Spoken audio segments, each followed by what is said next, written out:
Good afternoon, ladies and gentlemen. Excuse me. Welcome back to our continued coverage here of the 11thframe.com Open. We are live from Cherry Lanes inside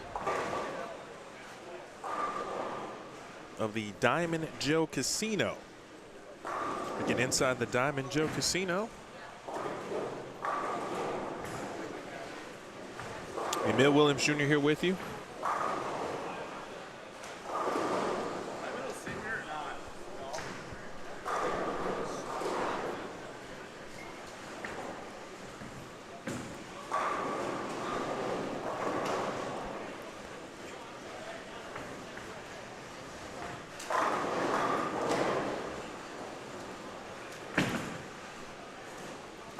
At lanes 7, 8, 9, and 10. You got Gavin Finley, Brendan Shremick, Dakota Salonka, defending champion Cam Crow. This is Cam on the right side of your screen. I saw a few practice shots of Cam, and he kind of had that same look. Here's Caden. We had some fans of Caden trying to figure out how to watch Bowlstream TV, so I'm glad we got you situated. Good spare from Cam.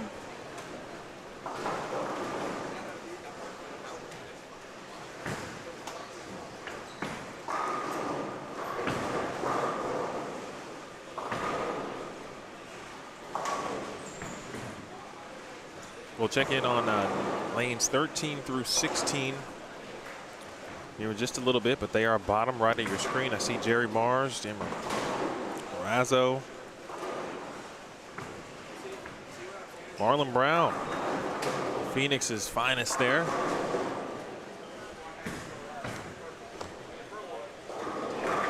Gavin Finley, I mentioned Lucas Finley, then Kendrick Siders, and of course Brendan Shramick. Keegan Alexander and mentioned Caden Stork rounding out 9 and 10. Cam and Dakota, I believe they bowled together. I'm almost positive that they did at St. Ambrose. As Jeff Riggles mentioned, this has kind of became or turned into a preseason collegiate event, as many players who either A, went to go to Mount Mercy, St. Ambrose, or even alums at this point, along with other universities in the area, William Penn, Iowa Central, as examples, Hawkeye, Wartburg, perhaps, all have this on the calendar. Several current and former Mount Mercy players also bowling on this squad as well. A lot of Chicagoland's finest are bowling on this B squad too.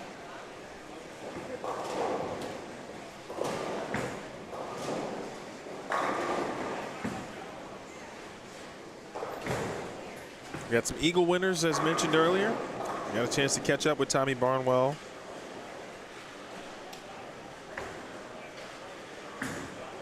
Travis Anderson also in this field.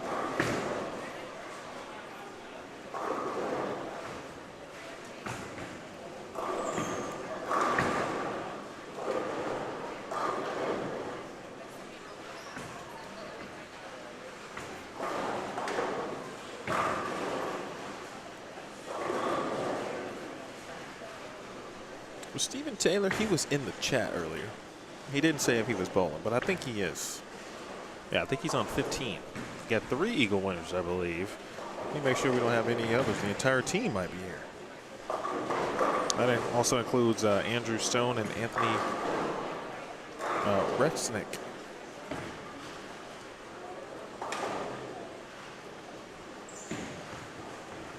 Couple of Whitewater players and or former competitors in during this squad as well. I mentioned the Chicagoland quartet, Jerry Mars, Dwight McKinley, Dan Marazzo. They're actually bowling together on 13 and 14. David Cole, Zach Carter, Garrett Meadows, and Larry Trippenberg. That's a pretty good crossover there as well.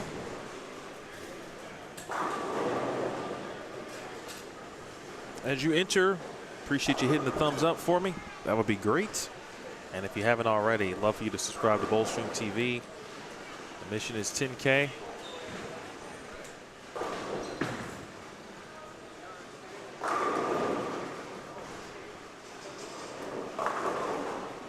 So Theron Mitchell was in the chat earlier. He is a very good left-handed player. Went to St. Francis, Illinois. That's in Joliet in the suburbs of Chicago. He was in the chat watching this morning, and I assumed he would be bowling, and he still could. Perhaps he is on C squad. I'll look at the roster again. But he actually, did we see any lefties put together scored? At the time, we did.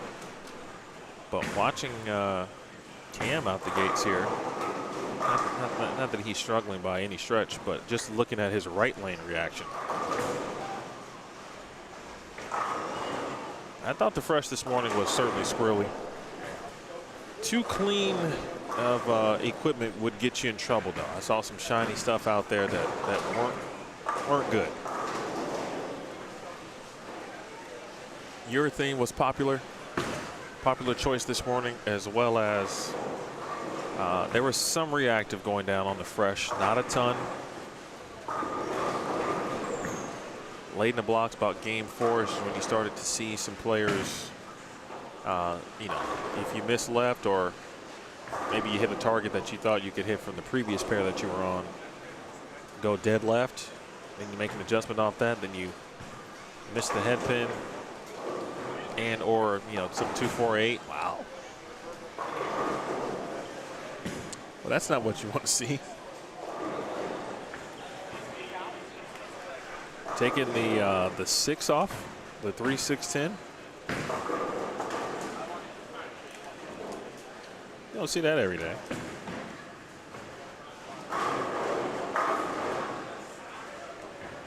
Was Kendrick Siders. I remember Coach Liddick, who was the head coach of St. Ambrose, telling me a couple seasons ago about Kendrick, and he was on his way to St. Ambrose. He was very excited for him.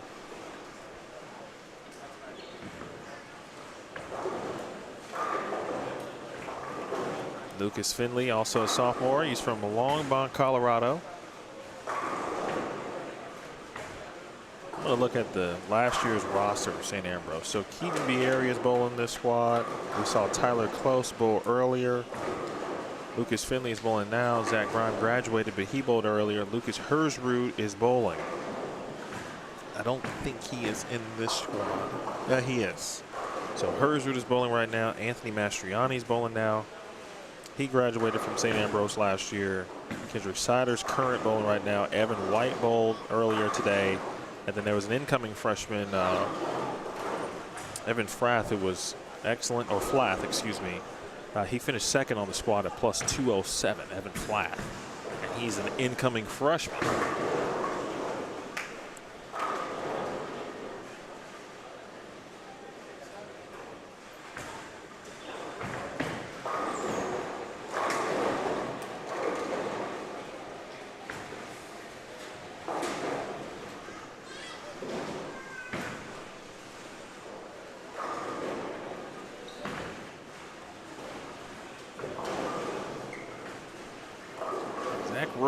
That's a good question.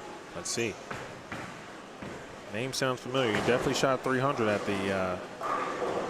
at the Open Championships in recent years.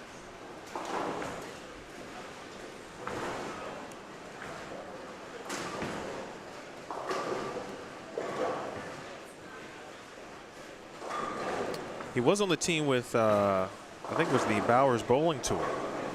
Right? Did they hold on to win that year? Is that them? Let's go back and find out.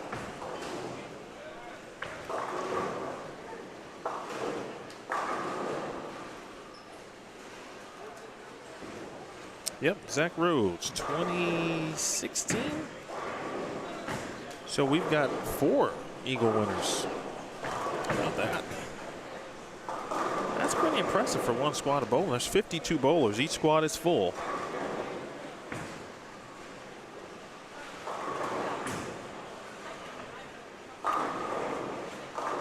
Good word there, Alan. Nicely done there. And with regard to standings, yes, I do actually. A squad standings. Give me 1 second.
All right, so let me share that folder with you.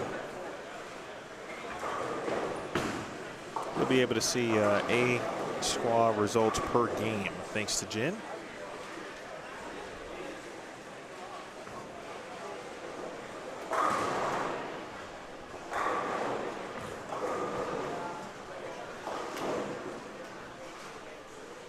Looking at 13 through 16, that group is slow to start.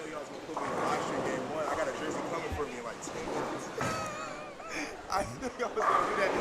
That's crazy. Hey, if they can hear me, tell Mike Dole, Mike Wolf, Bugsy, I'm sorry. Okay, give me 5 minutes. Give me 5 minutes.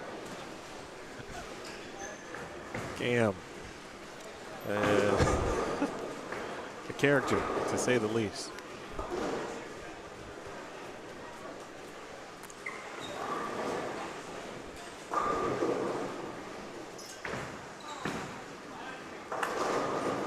Oof. Dakota, past champion. In fact, 2 years ago, 2023. Plus 258 led A squad. That was Josh Kennedy. Yes, Jesse, we thank you to Alan who alerted me that Zach did win the part of the Team Eagle winning squad. BowersBowlingTour.com in 2016. Zach Carter and his partner Julian Brown last year briefly took the lead in doubles and then ultimately finished third. And then Julian shot 300 at the Open Championships, I think, this year. Got a couple of fronts. Actually, one's over. I see a front 6. That's on 11 and 12.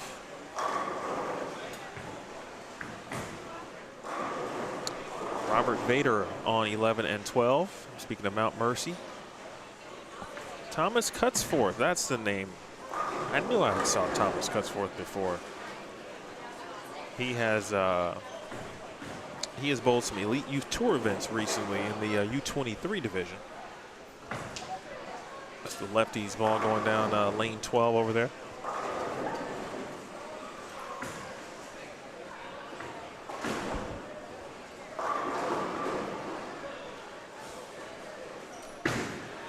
Oh, you're right. I'm sorry. Plus 284 was the final number. I think it was plus 258 after 5. Yeah, it was plus 258 after 5. I realized that I actually didn't see the final standings on Game 6 as we close out the show. Someone asked about projections on cuts. Jeff Riggle said that last year's cut number was plus 92. So with that info, I was thinking 100 over would at least get you close. And I don't have any reason to believe anything different yet. That's my first experience seeing this tournament in person. But if the cut number was 92 over last year, it's the same pattern they've had for a few years. The oil is a different oil this time. It is being laid down by a Brunswick machine. It's 37 feet.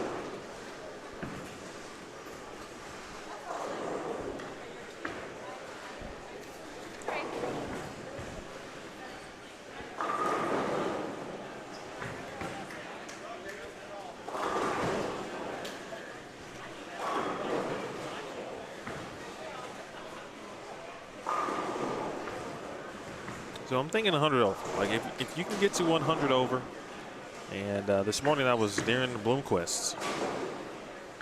Actually, I made I think it was the 410.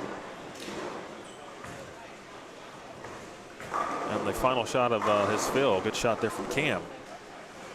I was impressed with Evan Flath, again, the incoming freshman to St. Ambrose. Ryan Power started well, ended well.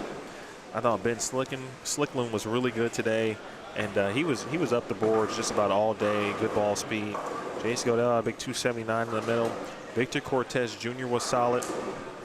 Dan Gifford shot 279 in the final game to get to plus 159 this morning. Justin Abboud didn't have a slow start. I think he shot 201, but when the scoring pace is what it is, 201 is a slow start. But he was off to the races. He got to plus 140. And then Brian Thompson, that was a big game from him. He was 100 over with 1 to go. And then he shot 232 to settle in at plus 132. John Shallow and Stephen Habel both at plus 91. Devin Richards was a good player to watch this morning also.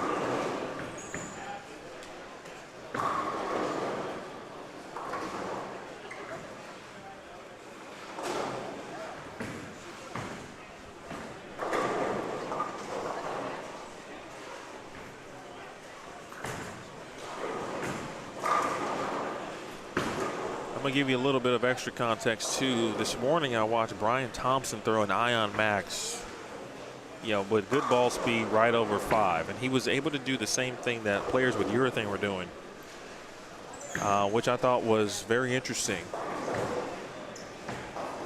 I don't know how long he was able to stay with the ion max. He was throwing something I think different certainly at the end of the block, which would make sense.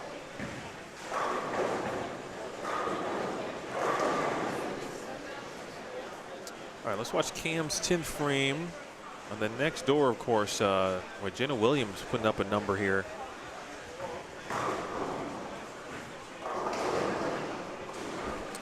That's her on the right. She's on 11 and 12. Brett Lloyd is also on that pair. The defending champion trying to come out the gate, shoot 260. Joey, I agree. Whenever Thomas comes out to bowl some EYTs, I always end up having a pretty solid conversation.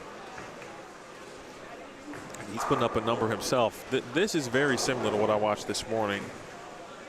If you go back and look at the A squad game 1 scores, you had a couple of 260s. There were 3 250s.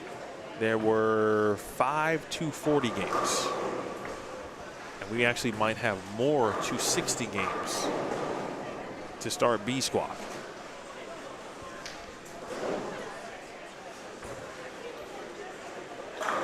Oh, wow.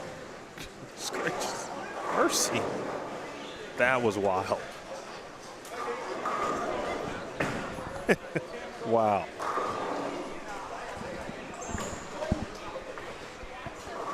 I'll have to go find that one the hard way. I forgot to turn on the replay button before the start of the squad. That went from being just a blistering 9-pin, then to sending a pin across the sidewall to then take out. That was great.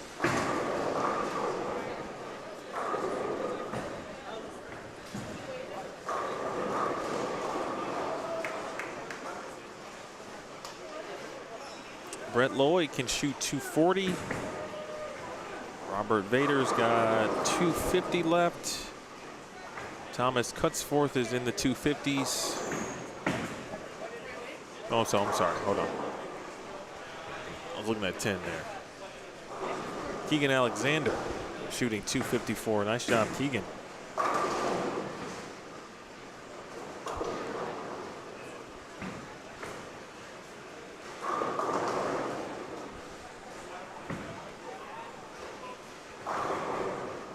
So 259 for Cam, 254 for Keegan Alexander, and Caden Stork can still shoot 250 himself, 258 to be exact.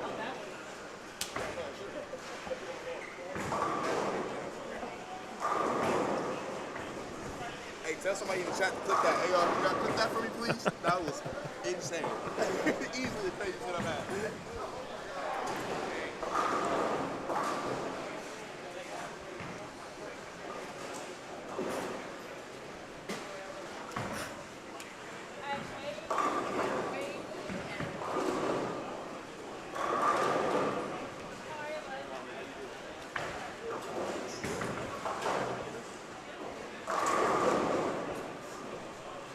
Keegan was a freshman at Mount Mercy, and boy, that freshman year went by pretty quick.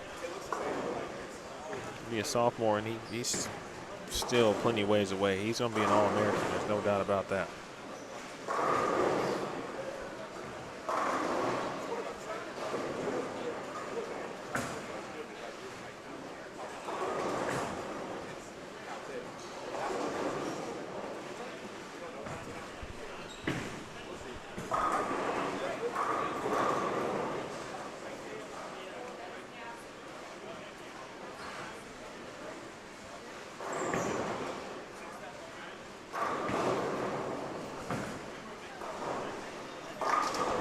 Some big scores. Let's take a look at what's going on to our right. Dwight McKinley.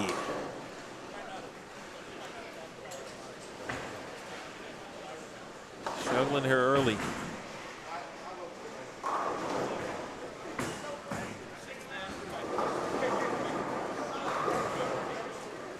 There's Zach Rhodes. Looks like a little bit of a guitar there on the jersey. I see that, Zach. I like that.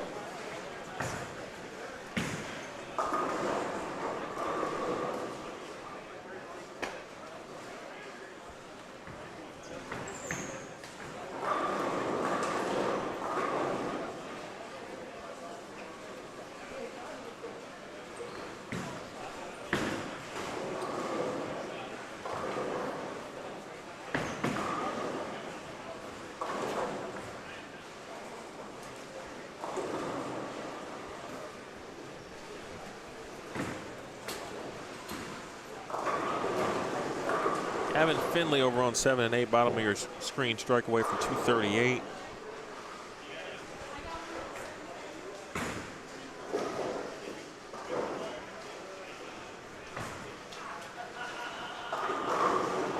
Brett Lloyd.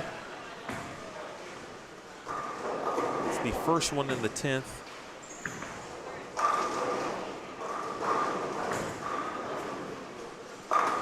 Jenna Williams can shoot 279.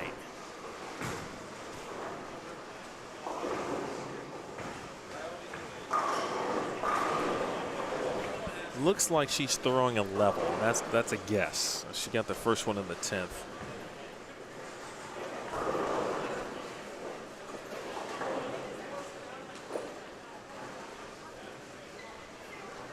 We're going to go over to 7 through 10 to see her on the right side of the screen. There's Brett Lloyd, though.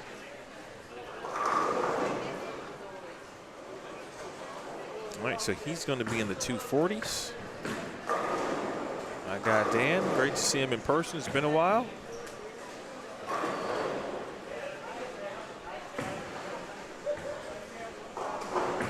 Jerry Mars 5 through the middle there.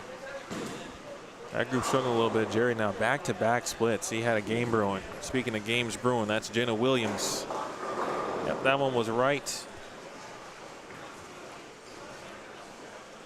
Well, she's got a chance to get one of my favorite game numbers, and that is 262. Of course, count. She would love count.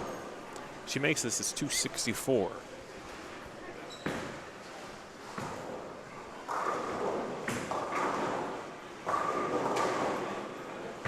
Jerry Mars made his split.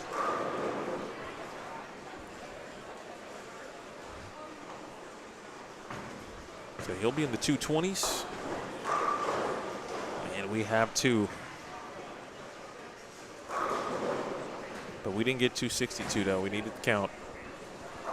261. That's a good mystery score still.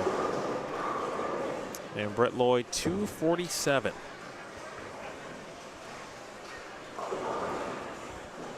All in all, there looked like there were going to be upwards of 5 to 6 games in the 260s. But we do get a handful.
My guy, Michael. Even when I'm not in the same city as him. I appreciate that, Michael. Truly. Truly, man.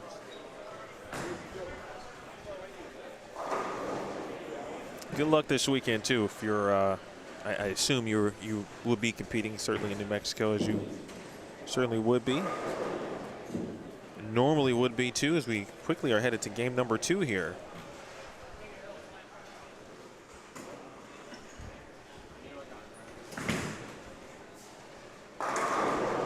So 7 through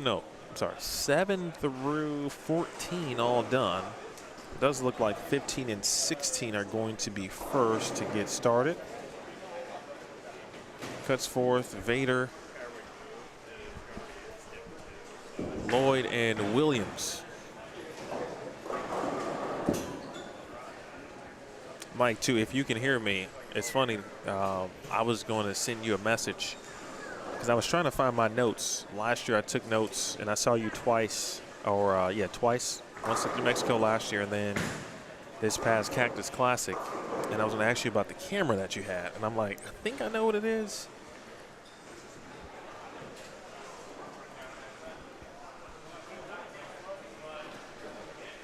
Very interesting, right? There was a very kind of detailed portion of the center that put up score.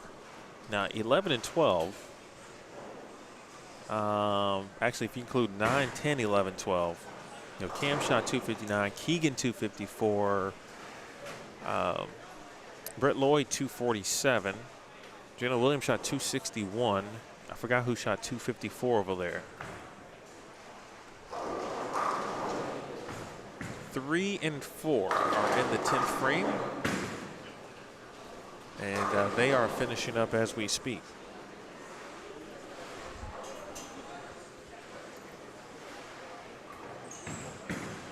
Got it. Osmo pocket 3.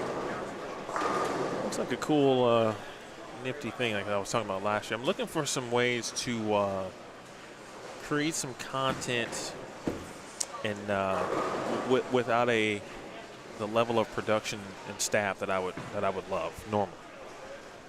I've got a lot of ideas, but I don't have a lot of money to pay yet. So I'm thinking of doing some things kind of solo, testing some stuff out, and creating some content that way as we get you underway with game 2. Jenna Williams. If you're unfamiliar with Jenna, folks, you know, there's a lot of players on the PWBA Tour that we talk about with regard to the future, and she's one of them. Oh, my. Well, we getting all of Cam. He's sending sick messengers, and now he's got to pick up something that's iffy. Keegan Alexander coming off the 254. His mom is here, Stephanie. He's got to be close to move-in day, if not already. Keegan out of DFW. Please hit the thumbs up if you have not already. And certainly subscribe to Bullstream TV. Looking to get to 10K. Right now, the amount of strikes being thrown here as 3 and 4 it has officially completed. Early shout out to Jen Wittenberg, the daughter of Joe Engelkiss, who's of course the tournament director. Jen gets scores out very quickly. She's actually right now on the hunt, on the scour for recap sheets and scores. Once we have B squad scores for game 1, I will then pin that link to the top of the chat. And it's essentially going to live in that same folder as A squad, but you'll have a direct lifeline to it. I have a guest or two here this round as well. Talk to Brooke Salsman, former Collegiate Player of the Year. She bowled a couple of events on tour this season, actually, on the PWBA Tour. Last year, or not last year, excuse me, in April, she helped lead Mount Mercy to a runner-up finish at ITCs.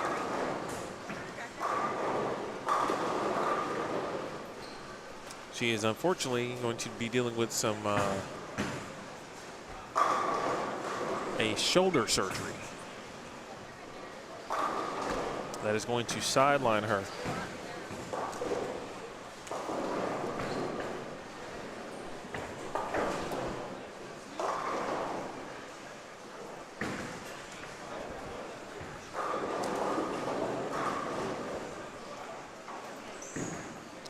You know, it's funny how things work,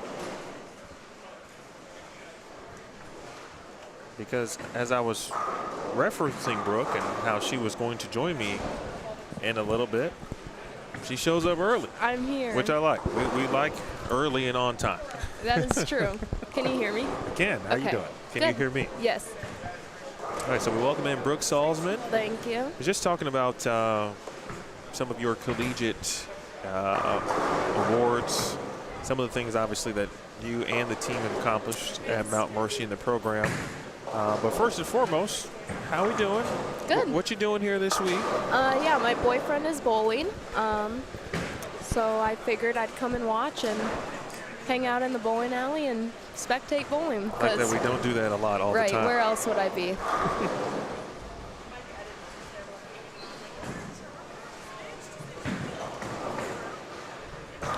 I was just telling the viewers some of the obviously great things, and then the unfortunate part of now having to endure shoulder surgery, which is upcoming at the end of the month. If you can describe kind of what the injury was and then what you had to do just to keep yourself bowling for as long as you possibly could. Yeah, so it was at sectionals, USBC sectionals in March. I had been dealing with some like pain, just tightness in the shoulder, going down through my bicep, and I'd been working with the trainers pretty much every single day to try and get myself ready for sectionals, being how long of the weekend sectionals is. And I made it through the singles day on Friday, and I was doing all right, and then Saturday it started to get pretty sore. And then Sunday rolled around and we had the lunch break. In the morning, I could tell it was getting worse, but I obviously, being as stubborn as I am, I just wanted to keep bowling, and we were bowling very well. And so I was like, I'm not going to stop. And I left a 10 pin and I went up to shoot at it and I felt my shoulder pop. And that was kind of the end of it. And so it got pretty painful from there. And it was our first year at doing NAI, so we had nationals for NAI coming up. And I was like, I don't want to be told I can't bowl anymore. And so I talked with the trainers and I kind of was like, I'm not going into the doctor yet. I'm just going to bowl NAIs and we'll go from there after that, because we had a few-week break before we went to nationals. And I did not bowl qualifying at NAI just to try and save myself a little bit. And we were dealing with the trainers every single day, doing as much as we could of just stabilizing it and supporting the shoulder. And then when we got back from NAI, I went to the doctor and had MRIs done and all of those fun appointments. And I found out, I want to say a week or a week and a half before we left for nationals in Vegas, that I tore my labrum. And I told Andy, I was like, I'm just gonna keep bowling. I don't want to be done, and we'll deal with the pain. And obviously it's super nice to have a supportive team and coaches and just parents of supporting me wanting to keep bowling and going through that. And I had kind of knew I wanted to bowl a lot over the summer, and so I did PT and got cleared by my doctors to do PT and try and bowl as much as I could this summer before I had surgery at the end of the month. That's and what's the recovery time and obviously from the physical therapy perspective looking like? Yeah, so full recovery, they're estimating probably 7 to 8 months, which is quite a long recovery. I'm hoping to be able to start bowling a little bit by like month 6. Probably have to start with obviously a much lighter weight bowling ball. Sure. And then working my way up from foul line drills to 1-step to 3-step, and then getting back into the full approach. So I'll be out the whole collegiate season, which is a bummer, but I'm super excited to be able to kind of watch the team grow and still be pretty involved. In the booth with Brooke Salsman, 2-time now Junior Team USA member, and detailing the unfortunate injuries, but also some of the positives prior to injury. I'd never once seen a player, and that you had to get clearance because it was a different bowling ball.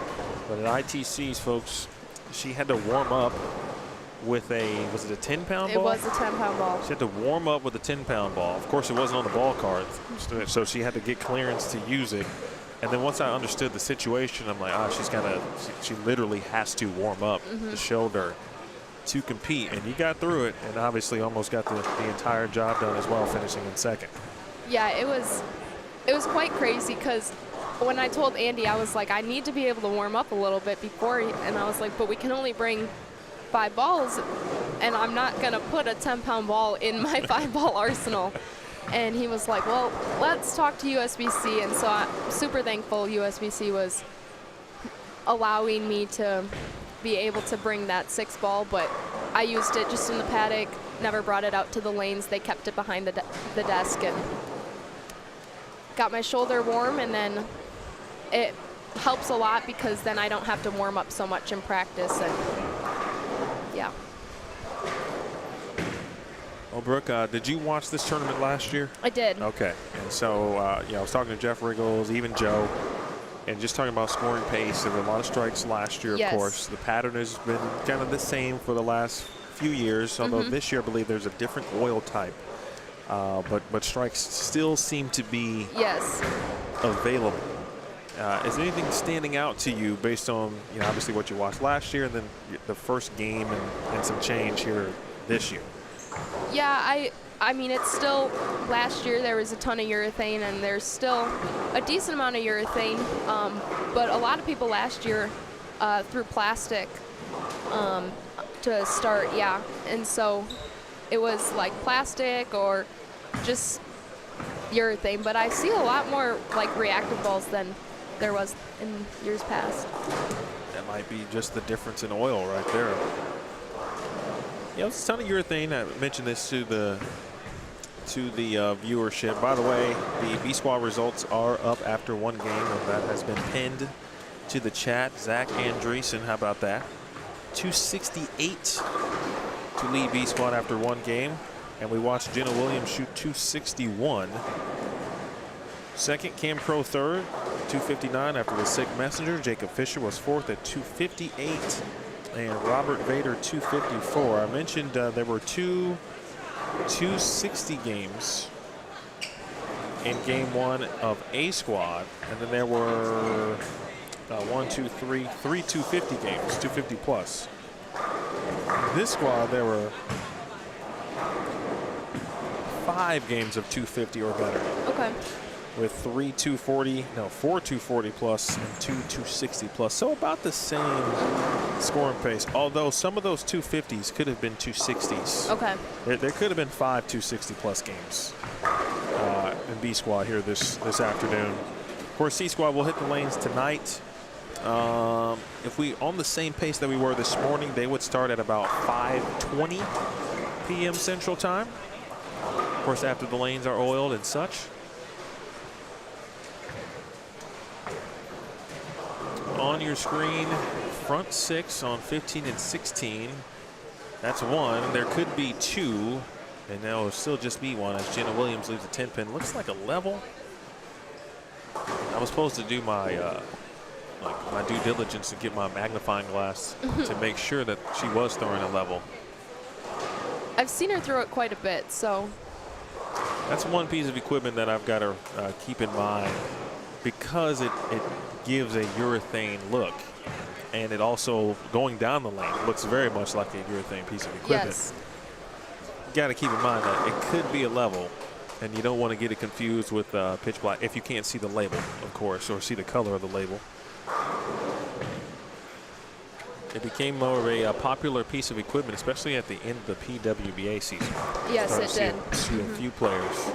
What did you learn bowling on tour? Yeah, I know you didn't bowl a ton, but you bowled enough, and obviously good players tend to take away a lot of things with regard to information. So what did you learn? Yeah, for me, it was a little bit of a different transition, obviously coming from straight from the collegiate season, because you go from having like a whole entire team supporting you and being behind your back, and having a coach there at all times kind of helping you see the transition and things like that.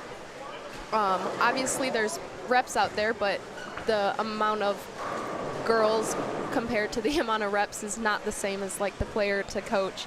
And so just kind of making sure my eyes were still trained right and not relying on a coach or things like that. And the transition is different a lot of times from the first round compared to the second round. And so not getting behind the moves and things like that were super big to just always be aware of. Scoring pace here for Cam Crow has gone down a little bit. Having trouble finding the right entry angle. What did he shoot game one? He shot 259. Brett Lloyd with the front 6, former Mount Mercy athlete. Transferred to Weber, helped lead them to a national championship. In fact, doubled in the 10th frame. Yes, he did. A couple of years ago to get that done. They defeated Lawrence Tech for the title. And now he's coming back to Mount Mercy. Oh, that's right, in the Yes. assistant role, right? Yeah, he's going to be our GA. How about that? Well, right now the GA's got the front 7. Yes, he does. That's not going to be your role, but it kind of will be your role too. It will be. I'll be more like Andy's kind of assistant-ish. he jokes that he wants to get me a jersey that's red for a red shirt. It's gonna be quite the change, but I think it'll honestly help me as a player as well. I'll be able to see the lanes from a much different view, and so coming back once I'm able to, I think it'll help me be a much better player and teammate, just kind of seeing how things are from the other side. Yeah, that you'll have a new look theoretically with regard to ball motion. Yeah, I hear that from players on tour who then become coaches, and how they see ball motion and how it helps their game. Yes. In that sense as well. Brooke Salsman is our guest.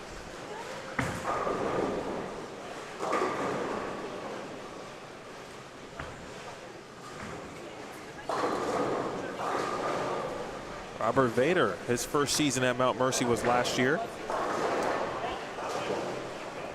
We talked about, Jeff mentioned as like a preseason game, if you will, or preseason tournament for collegiate players, and just through now 2 squads, right? And some of the players I knew, some I did not know, but watching like Eric Liddick, just the amount of players that he's had, either current, former, or incoming.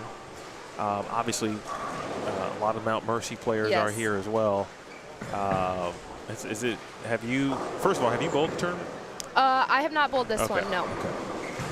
Okay. It does feel like a preseason. Like let's have a good event. Let's bowl on something, and then get ourselves ready for which.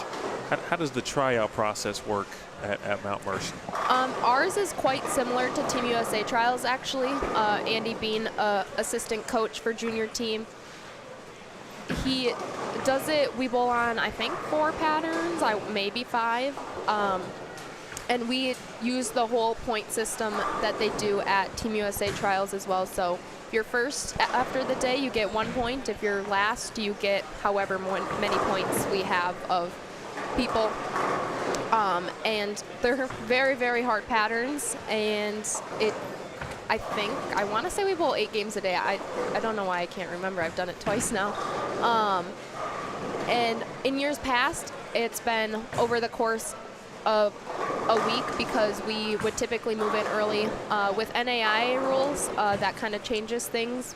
You can't start till after September 1st.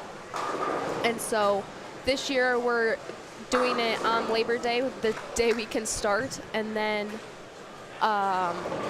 we have school obviously that week, and then that following weekend we will finish our qualifying. So we're going to have a couple days where we have 2 rounds in a day. And then we have our select team and our developmental team. And so most of our selections from the coaches come from tryouts, obviously with some exceptions. Good breakdown of the process here from Brooke Salsman. Mount Mercy junior to be, but unfortunately we'll have to sit out a year due to injury.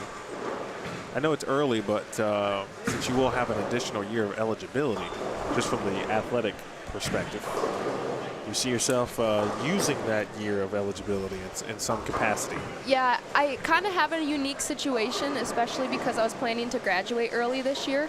And so I was like, oh, I'll start my master's and things like that. And everything happens for a reason, so it's kind of unique because I do have the option to go back. And since it was only going to be my junior year, I will now have 2 years left, and a master's program is typically 2 years. And so it could be a good situation to have, actually, and be able to finish a master's and be able to bowl as well. I want to take a look at 7, 8, 9, and 10. Ryan Tippett, Ryan Burks, Matt Gasson going on 7 and 8. Along with Dave Dentlinger. Then over on 9 and 10, David Cole, Garrett Meadows, Zach Carter, and Larry Tripham, the third. Got to get that correct pronunciation for Larry. Let's see what he's got to offer here. That was it was a popular type of motion, but I didn't actually see a lot of purple hammers going down the lane for whatever reason. I saw a few this morning, but it certainly wasn't the only urethane ball in play. No, I did see a lot of black hammers, and then a few of the Storm guys using pitch blacks down on the high end during game 1.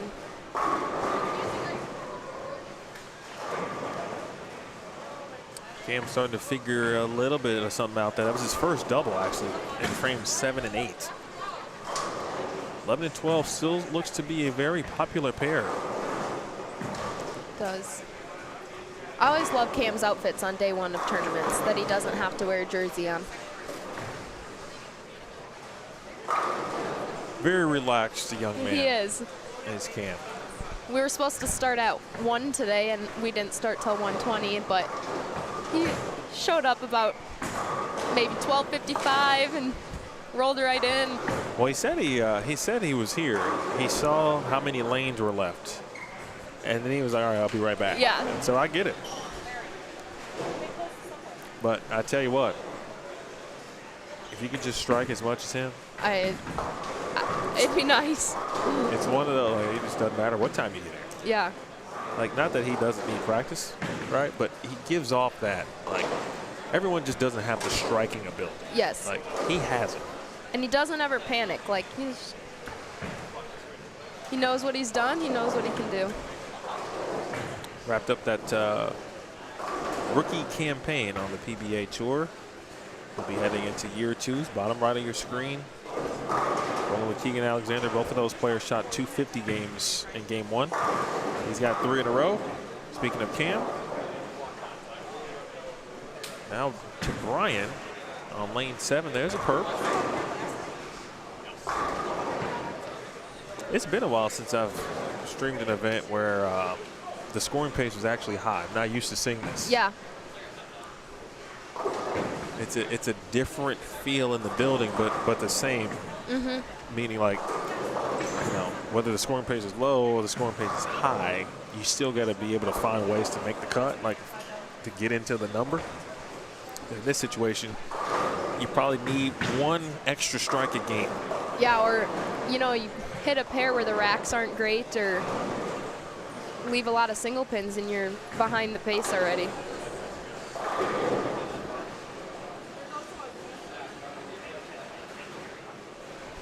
B Squad game 2.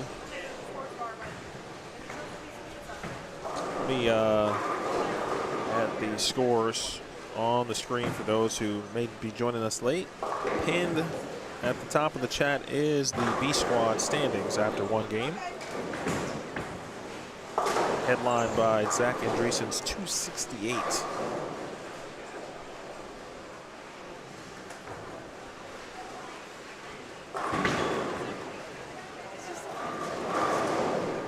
There were 30 players actually plus after 1, just a couple more than there was this morning.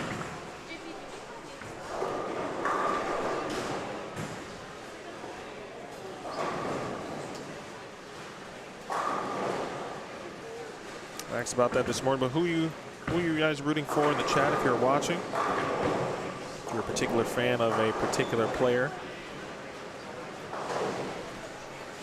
I'll wait for Brian's shot here on lane 8. He's got a game brewing potentially, and now 10-pin stops him. Scores here, Zach Andreessen again. 268, Jenna Williams 261, Cam Pro 259, Jacob Fisher 258, a pair of 254s from Robert Bader and Keegan Alexander. Zach Carter 253, Zach Rhodes 248, Caden Stork 247, and Brett Lloyd 247. Lucas Hersrud 241.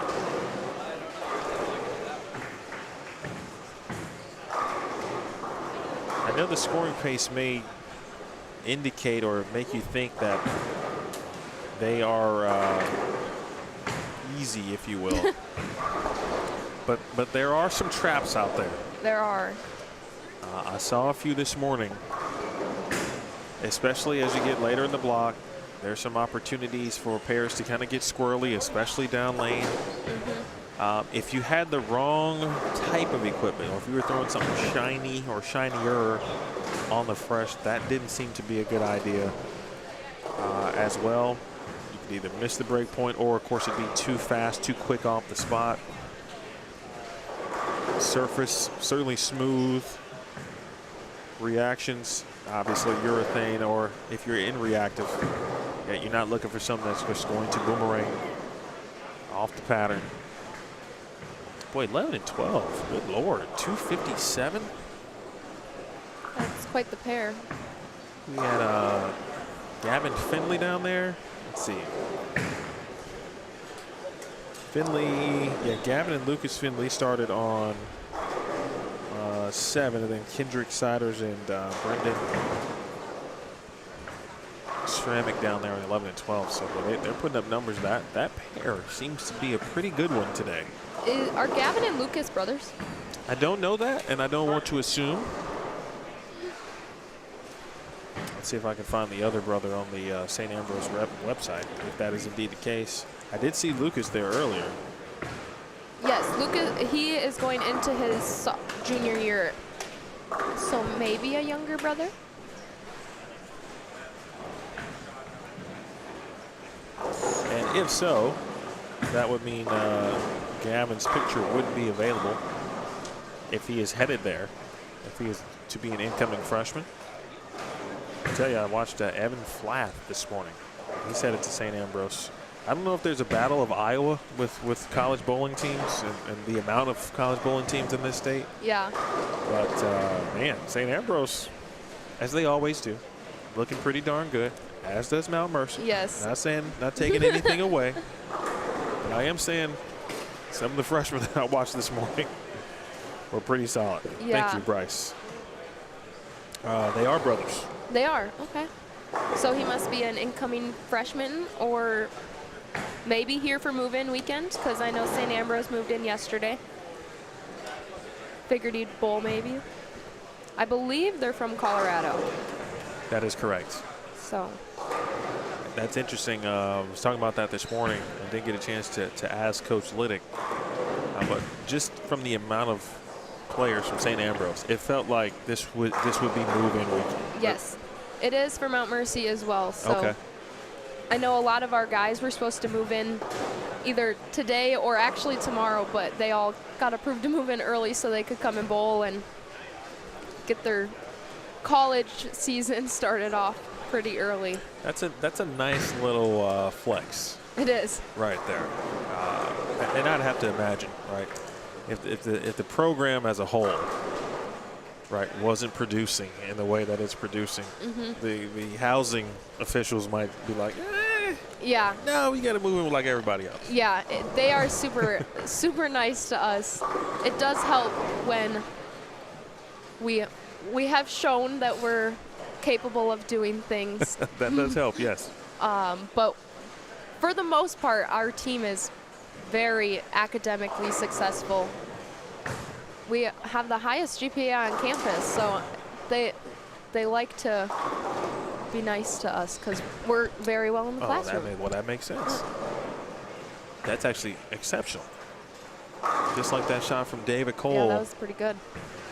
David Cole, been knowing him since, probably about 2002-ish. Used to bowl a lot of youth, Illinois youth events together. In fact, there are several players in this field. Tommy Barnwell, one of them. Travis Anderson, one of them, used to bowl against those two guys often. Hello to Billy Gasson watching. He is watching Matt compete. Matt looking snazzy too. I like his jersey combination. Yeah, a few different patterns on the top. Jay watching Jenna Williams. Bryce is watching, of course, the Finleys, as we just talked about.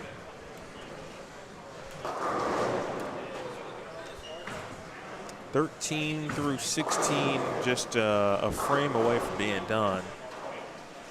Cam did get to 216. Dakota got going a little bit. 13 and 14 was actually a little bit of a lower scoring pair, all things considered. But right now, it looks like 11 and 12 is the pair to be on. There's also a mix of like a sprinkle of Whitewater, Wisconsin Whitewater. Yes. Athletes as well. Yeah, I was talking to Dawson Peterson. I asked him when they move in. They don't move in until like the 29th, I think, and start school on the 2nd. So probably the ones that live a little bit closer and wanted to get some tournament action in.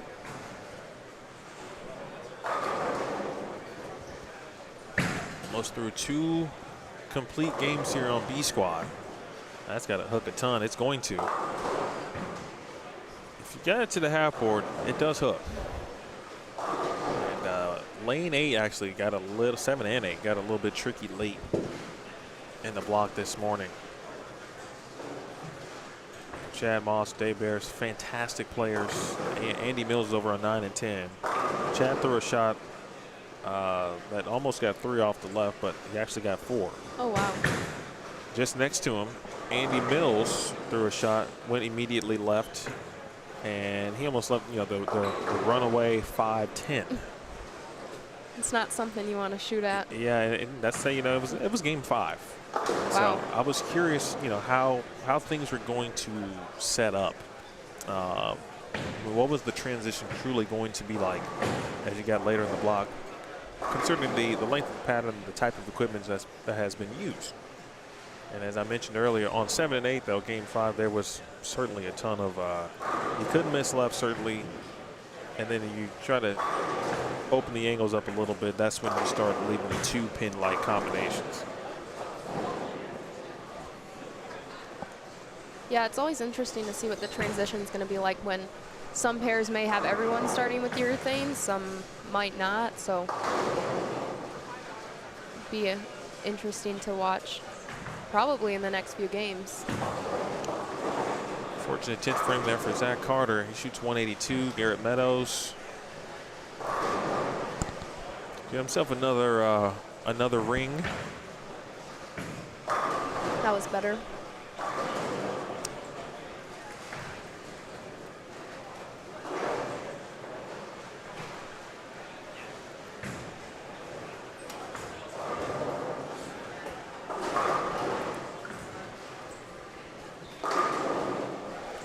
Club Sports, who somehow managed to win multiple championships, speaking of Wisconsin Whitewater.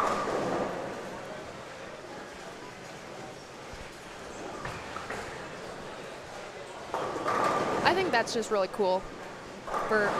They have to do so much fundraising to get themselves to where they are, and obviously it pays off really well. And I don't think the guys mind doing the fundraising when you win a national championship.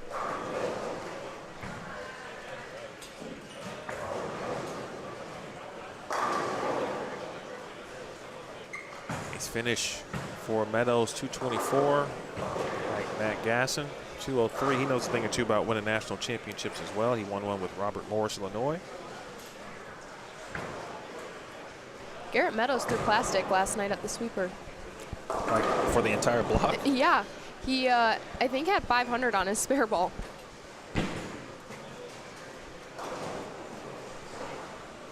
See Lucas Hersrud over on 5 and 6. It's like he went to something shiny. As we move to game number 3, again, thank you to all of the sponsors here at the 11thframe.com Open.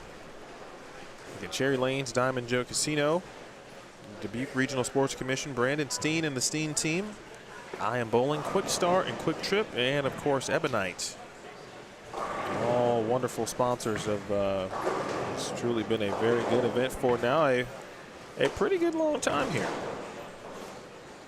First event was in 2012. There was no event in 2013 due to some date conflicts, and they've had an event every year since 2014.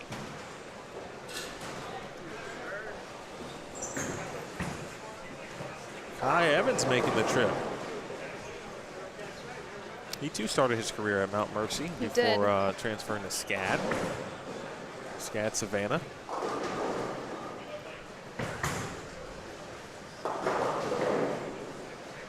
What's your major? Business management and human resource management. And you talked about graduating early. Of course, the timeline might be slightly different due to the injury, but it does sound like graduation is still the goal, and then be able to utilize or take advantage, I should say, of the additional year, complete the master's degree. Yes. What might the master's degree be? I'm leaning towards probably more business, but more in the marketing field. Okay. Kind of have a little bit of everything. I feel like with business, you can kind of take it where you want it. So it leads for more opportunities.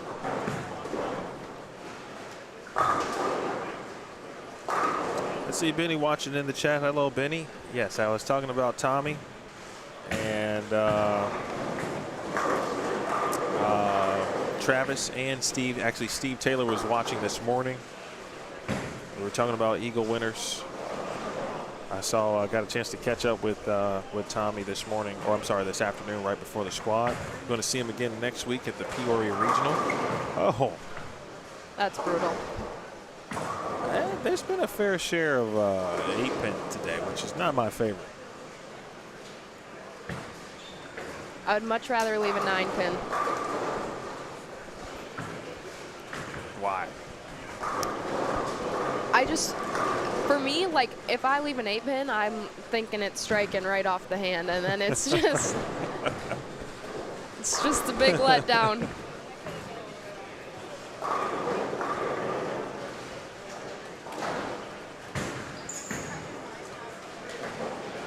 I don't know much about the pulse, but Dawson Peterson has also switched to that. He was started with urethane.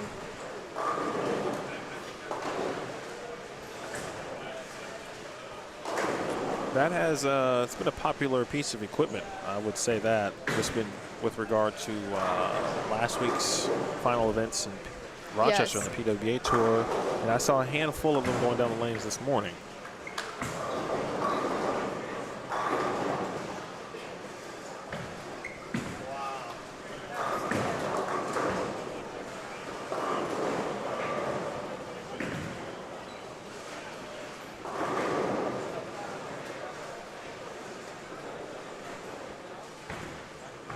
Looks like everybody is in Game 3, which means our score update for Game 2 will be with us shortly. They're very fast at updating the scores at these tournaments. Yeah, Jen Wittenberg is fantastic. She's the daughter of Lingoki's family, of course. Jill's been running tournaments in the area for more than 2 decades. Have you bowled a Greater Iowa Youth event? I assume you have. I have, yes. Okay. And I bowled a couple of the other adult ones, like the Winter Classic and the Fall Classic. They're just greatly ran. They do a wonderful job.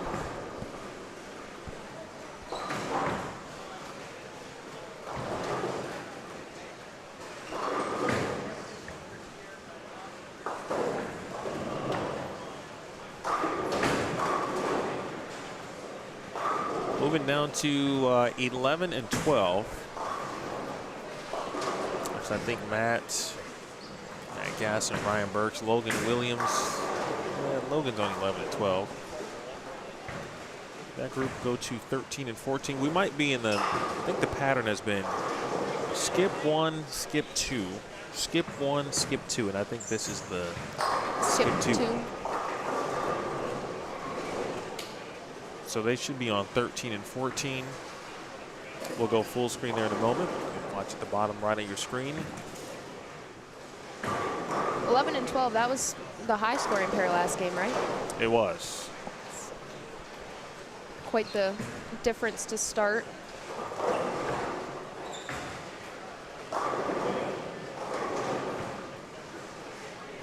Vieri on 7 and 8.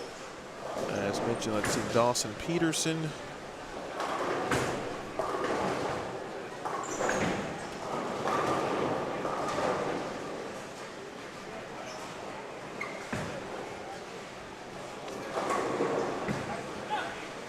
Tommy Burns, and of course Zach Andreessen. That's a full collegiate pair right there. It is. Is Tommy did he graduate? No, he went to Mount Mercy for 2 years? 2 years, and transferred to St. Ambrose last year, and he's going into his senior year. I thought I saw him bowl last year, but I could not remember which school. Yes.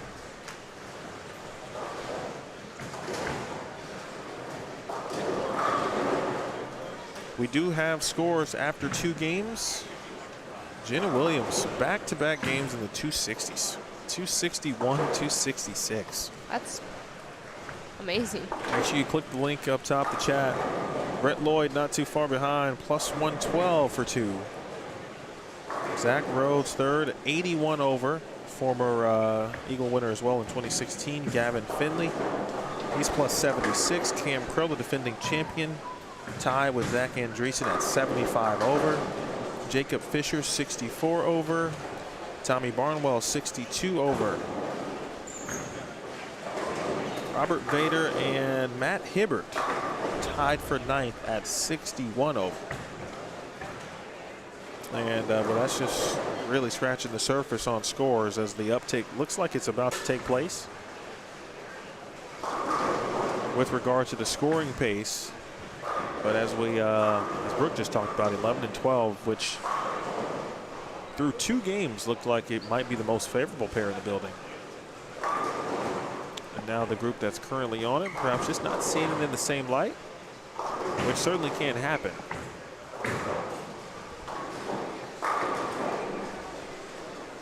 Every lane in the building is in use, 1 through 26. I understand that the lane numbers were actually something a little bit different last year. There's a 4-lane VIP area just to the left of lane 1. And I think these lanes then corresponded from the numbers perspective, which meaning 5 would be where lane 1 is currently, and now it's lane 1. 30 lanes in total here at Cherry Lanes. All right, so Brooke Salsman off the lanes. Who is that person, and what is that person like? What does that person enjoy? I really love going up to our cabin in the summer, which obviously I was quite busy this summer with bowling and wanting to get in as much as I possibly could before I couldn't anymore. So I didn't manage to get up there. And then just hanging out with my family and being outside, especially in Minnesota with the weather. In the summer, you gotta enjoy it while you can because it gets pretty cold. And then I have 3 nieces and 2 nephews, so I like to spend time with them, and especially when I'm home during the summer while being away at college during the school year, I don't get to see them a ton, so it's nice to be able to spend as much time as I can with them during the summer. Any other interests besides bowling? I always have loved hockey. Maybe because I'm from Minnesota, it's kind of cliche. I always wanted to play hockey, but I just never did, with conflict, obviously, with bowling and schedule-wise and injury-wise. Yeah, my dad did not want me to get injured. I played lacrosse for a few years, and then bowling started to take off, so I kind of quit that and focused more on bowling.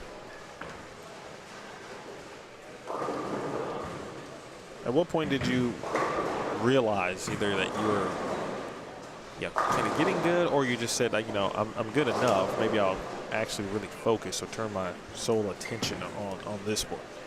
I want to say it was probably sophomore year of high school when I was like, okay, I feel like this could go somewhere.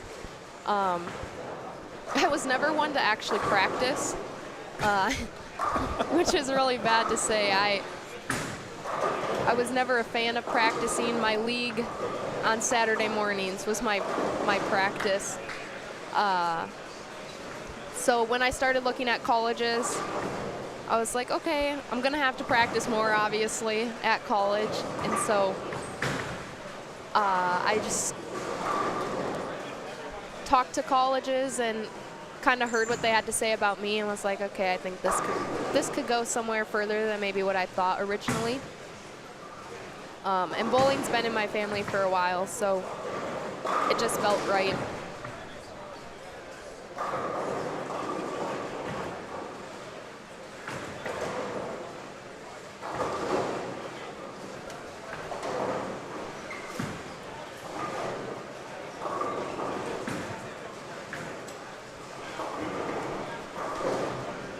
Smith over on 9 and 10.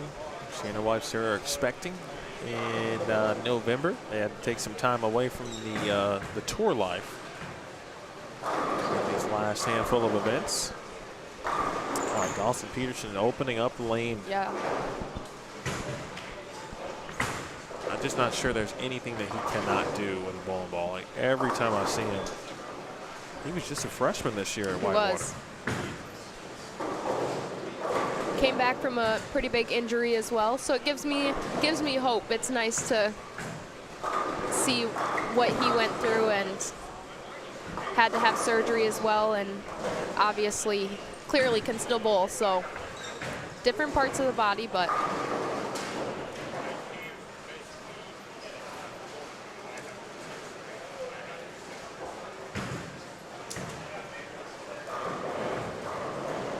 was it a lower extremity? he actually fell out of a tree wow. while he was hunting over hunting season. Basically growing up with him, where we live pretty close at home, and he fell out of the tree and tore his ACL. So in his left leg. So yeah, it was sad to see because he missed out on, I want to say it was junior year of his high school or senior year in that time frame. So, but it's nice that he's able to be back bowling and bowling very well, and has a national championship now.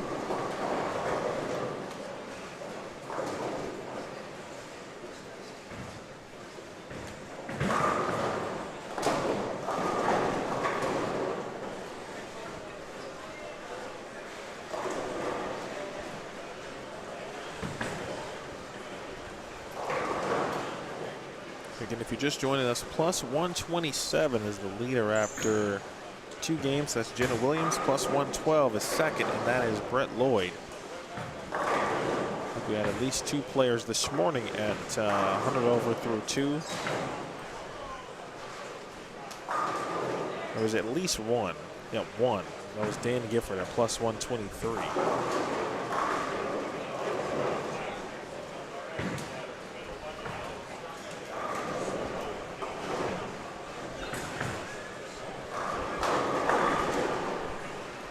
Shot from Kai Evans next door.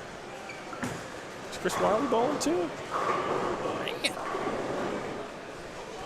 This squad is, I looked at the names, just the names that I knew, and knew this squad would, you know, by far, on paper. Again, on paper. One of the better. Yes. Yes.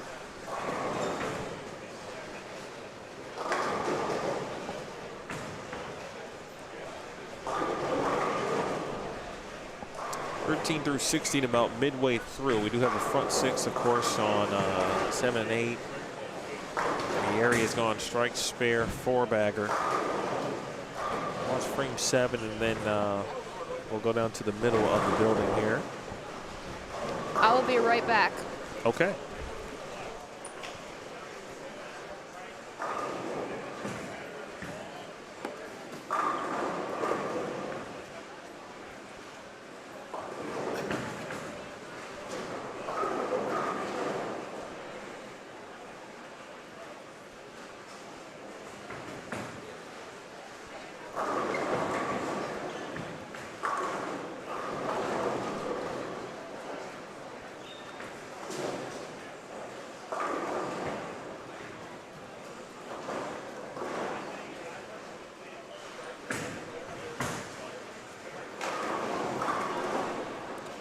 By the way, I wanted to make sure I mentioned, let's see, Tito. If you're still watching, new to watching Bowl Stream, rooting for the sport of bowling. If you don't know anybody, well, welcome, Tito, by the way. Appreciate you hanging out. This is a very, very busy weekend for bowling. It's PBA 50 regional. There is of course, the New Mexico Open happening in Rio Rancho. That's just outside of Albuquerque. I think there's I want to say, I thought there was another PBA regional going down. I could be wrong, but there is just a smorgasbord of bowling events this weekend, which appreciate you sharing some time and giving a few of your hours in a bowl stream. As Dawson Peterson now looking at the front 8, possibly. Yeah, I was looking at the scores. He was in 32nd at +5 before this game, so.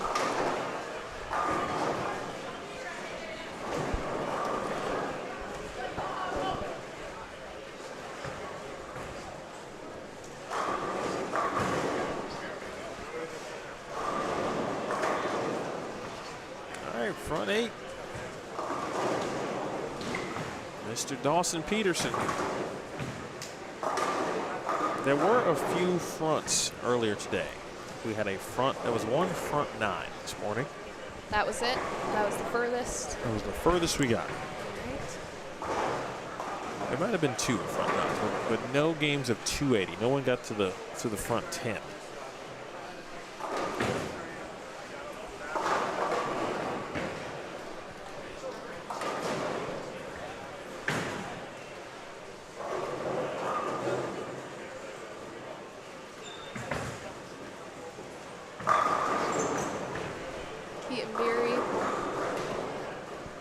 In a row.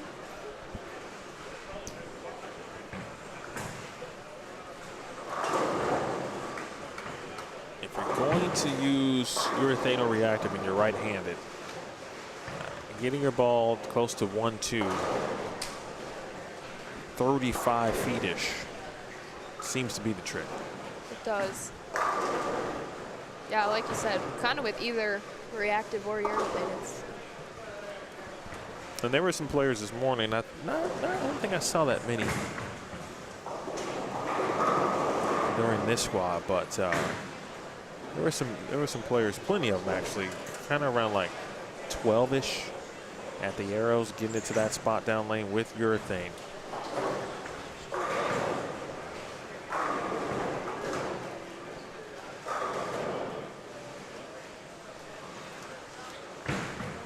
You said school starts for Mount Mercy this next week? Yeah, Wednesday.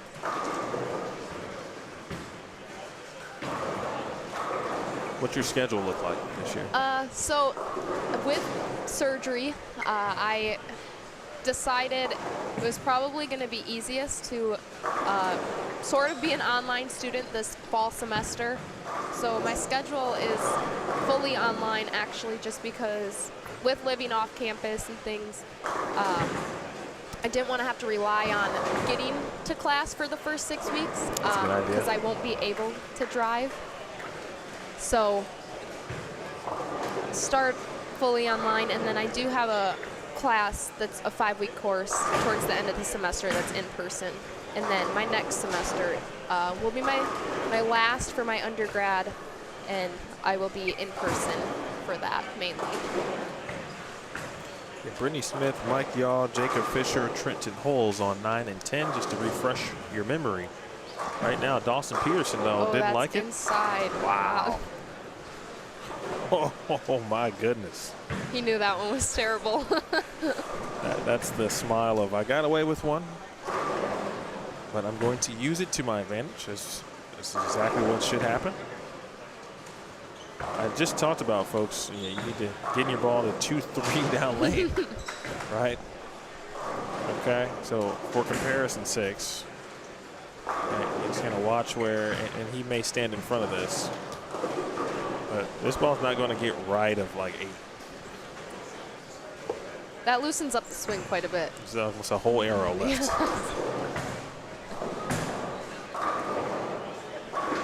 Things are going well when you have that on your side. Yes, and obviously that is accurate with him having the front 9. 13 through 16 in frame 7, actually. So this group is going to be done first, or at least 7 and 8 is. So let's take a quick peek now while we got a little bit of time. First, Andreessen. Get max at 249. Yeri, after the single pin in the 9th, left the 10 pin. 259 is his max score. Middle of the house. And that might be Matt Gasson who's down there looking at 290. I believe Matt was letter D on his pair. He is. So Matt Gasson with an opportunity at 290 as well. So once Dawson is, of course, completed his game, no matter what, we'll take you back down here to 13 through 16.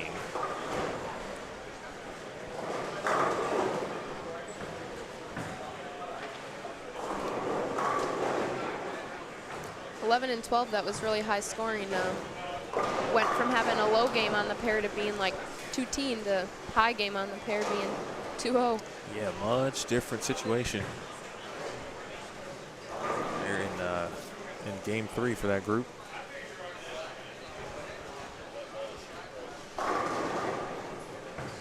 Seen a handful of lefties now just overall. I think there were 2 this morning. I think I've seen 2 this squad. Brittany Smith. She is indeed a player. 228 for Brittany Smith. All right, so Matt Gasson about to step up on 14. Looks like Dawson Peterson is going to maybe go first. And he is. All right, so Peterson, left side of your screen.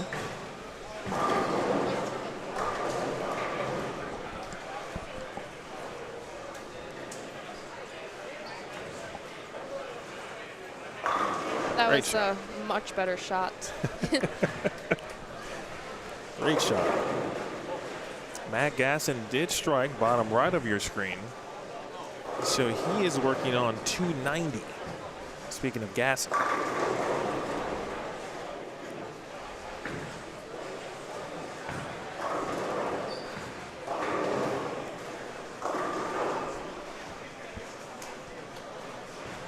Scores have picked up a little bit. They started well, and that hasn't been an issue on the fresh. Like, you can get score on the fresh. Yes. Without question. A few different ways to go about it. Yeah, absolutely.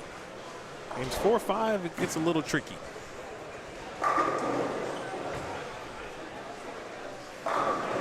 Here's Peterson looking for 11 in a row. Bang. He makes it look so simple, like too simple almost. Yes. Well, I tell you what, he took his break, and as we like to say, shout out to Jim Callahan, the parlay. He parlayed that.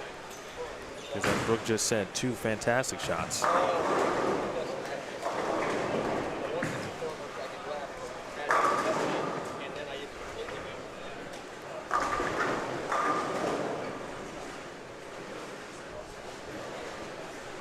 All right, opportunity at perfection. Dawson Peterson of Wisconsin Whitewater, originally from Minnesota. And there it is. Oh, look at you, Brooke. Nice job.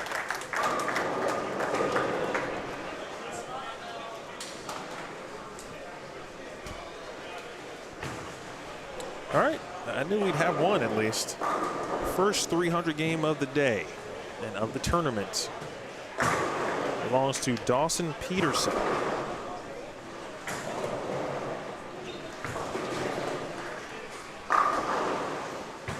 And not to be outdone by Keaton Yeri. It's funny, 7 and 8 looks just like it did earlier until we got to game 5. Yikes, And it was that's- the worst it had been all day. Yeah, low score going to be 211, 228, 300, and 250 something. Vieri now at the bottom right of your screen. I'll take you back to 13 through 16 where Matt Gasson can shoot 290 and might lose a bracket. That is true.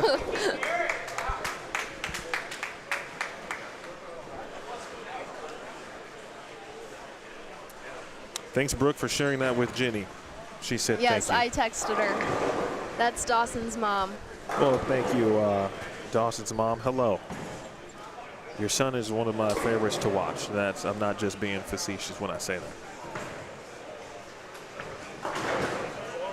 Sometimes he'll post a video on social media and I'll just watch it about 3 straight times and I try to figure out how I can get my body to do something like that. Yes. But I'm physically incapable of doing such things. He did not listen to his PT people after surgery, and he started bowling a lot sooner than he probably should have, but clearly it worked out. We can be hard-headed. Yes. That's what everybody's been telling me. Just please listen to the doctors when you're allowed to come back. And I was, yeah, do my best. Matt Gasson is a past champion of this tournament. After 2 games, Matt was 9 over. And he is trying to change that quickly.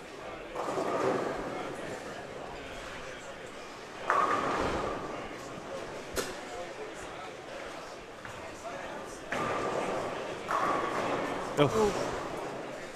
Yeah, that's a spinner Rooney right there. Great shot. He won this in 2014.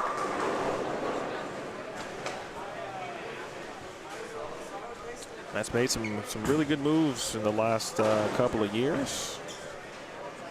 Oh, he's in Wisconsin, opened up a pro shop, or took over a pro shop if I recall correctly. Top notch. He spent some time with Storm. He was either, I can't remember if it was a regional and or a district. I want to say regional. I think you're right. You should see him out making, several visits. Spent some time at some tournaments, etc.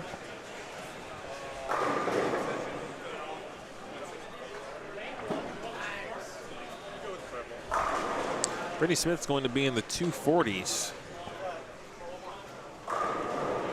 Every now and then I'll look up at the scores, and the scoreboards folks go, there's a, let's use 7 and 8 for example.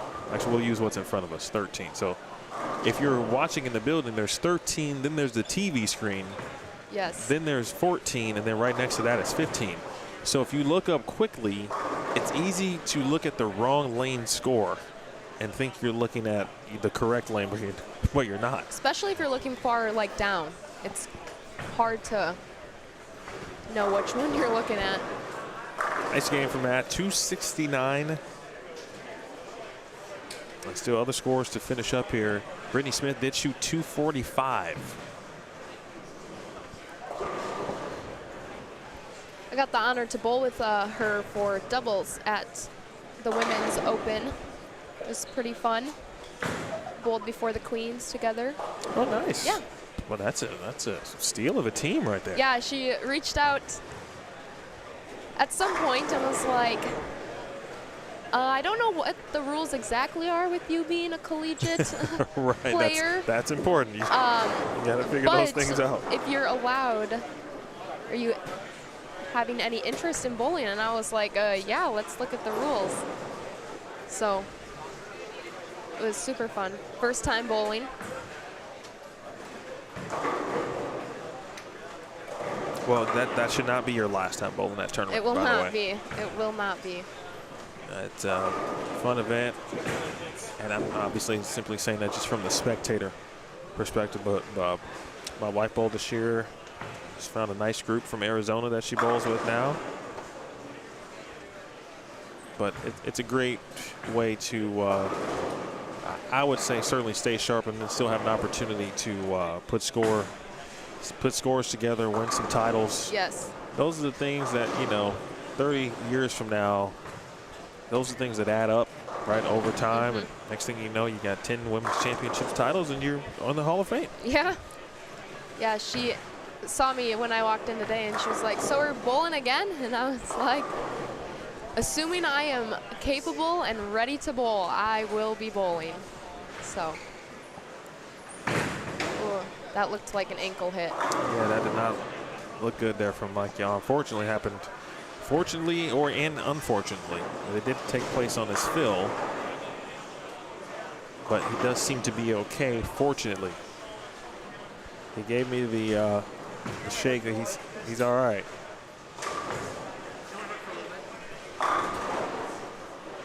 Probably gonna hurt for a little bit, he said. Just gotta walk it off. It's the adrenaline. It's been a while since I hit an ankle, but I don't care when you do it or how long it's been. It probably hurts worse when you go, extended periods without doing it. And then you do it that first time back and go, oh, this is, I remember what this felt like, and it was absolutely horrible. I have actually never hit my ankle, so I don't know what it feels like. Yeah, don't know what it feels like, but I have seen it multiple times, and every time I'm like, ooh. We don't want to add anything to your injury list. Yeah.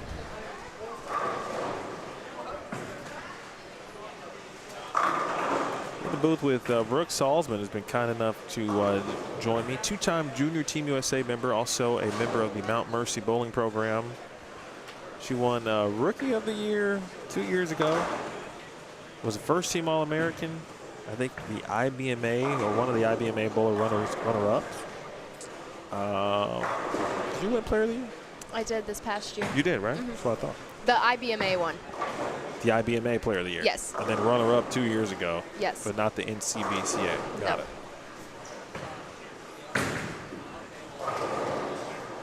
When you hear those awards, right, as we watch our final shot here on the right side of your screen, do you look back like the journey in some aspects? And parents do this a lot, right? I'm now a parent, so I'm already, all I think about is what my kids did 3-4 years ago and look at pictures and all that stuff. But when you look back, do you go, I always saw this part in me, or like, do you look at it much in a different way, like, man, this is great. Like, I actually can't believe I've done all of these things. Yeah, it's been quite eye-opening. I am super grateful for everything my parents took me to and gave up all their weekend things that they would have been invited to or things like that to take me to bowling tournaments, whether they were close to home or far from home. But I never imagined what my first 2 years of my collegiate season would have looked like, and it's really amazing to just kind of see everything that I've been able and willing with just a nice supportive team. Like, it's been such an honor to be able to do that with all of those girls. Not even over yet, too. No. You're going to have extended time. Yes. Which you will enjoy. You'll actually get a chance to see like a new year's worth of athletes. Yeah. Too.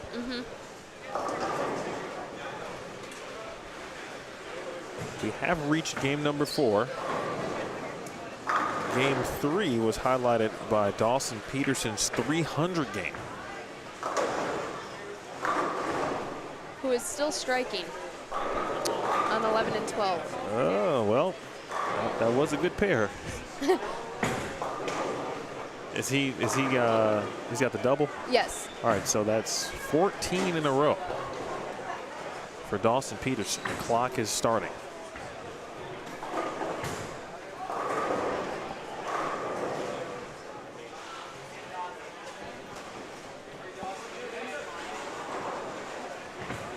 When we came on the air, we were talking about A squad scores. And 10th, I think, was Darren Bloomquist at plus 103. That was 10th on the squad. Let me confirm and double check that. That is correct. How many do they take again? 48. Okay. Like the show, the first 48. So plus 103 is a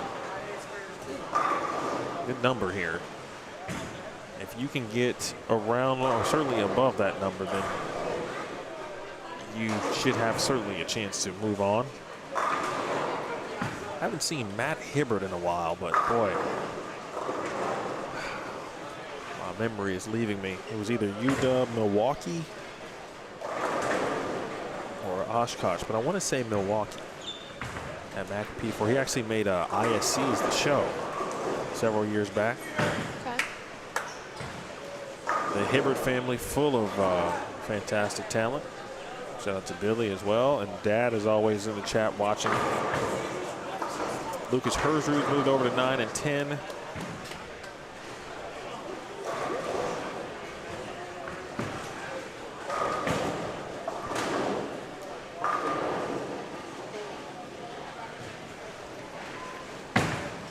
Brody Green, Matt Hibbert, Jason Cragen, Mike Hickmall are on 7 and 8. And then on 9 and 10 at the moment, Kai Evans, Brady Stearns, Brady Gustafson, and Lucas Herzrud. We do have scores after 3 games. 741 for Jenna Williams. She's still leading. She's the leader after games 2 and now games 3. Dawson Peterson is indeed still striking. Is that him, right? Yeah. So he's got 15 in a row. Brett Lloyd, 725 for the first 3. Dawson Peterson now moves into a tie for 4th place with Cam Crow. It's quite the jump. At 705. While Zach Andreessen is in 6th at 703. Robert Vader, 699. Lucas Herzrud, 691. Ivan Finley, 679. Matt Gasson at 269 moves him into 10th place. Matt now is 78 over. Still plenty of games left, but 100 over is that's the number. Bloomquist was the number last year at plus 92, but with the 12 game and the Flanagan format, as they call it, if you're the highest game of any game of the 12, you get 48 bonus pins. If you have the lowest game within the field in whatever game it is, then you get 1 bonus pin. So untraditional with regard to match play, to where you don't necessarily lose a match if you happen to shoot 260. Yeah. Your opponent shoots 270. We've all seen that happen before. Peterson sending pins that you saw it on the left side of your screen, and he is still perfect. If you're just joining us, it's Dawson Peterson is kind of taking over. He's got 16 in a row now across a game and a half almost. He shot 300 in game 3. He's now on 11 and 12. He's got the front 4. He shot 300 on 7 and 8, which we watched here on Bowlstream TV. Make sure you click the pinned link for standings. And speaking of the devil, there is Mr. Hibbert, Ralph, right there in the chat. Wow.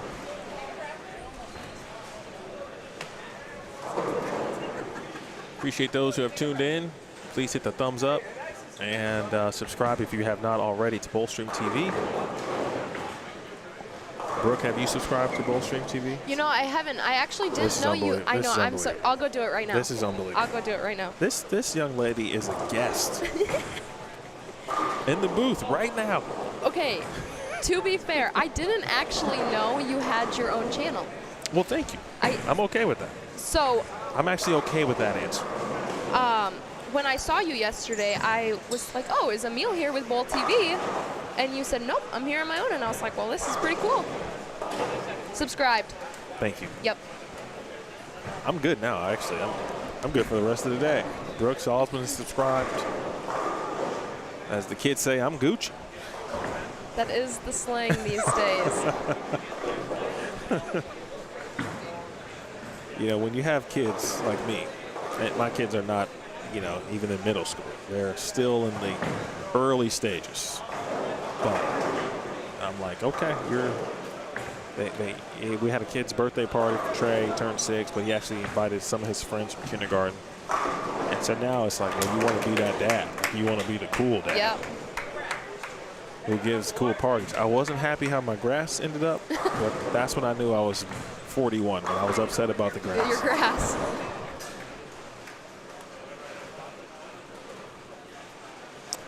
All right, Matt's doubled.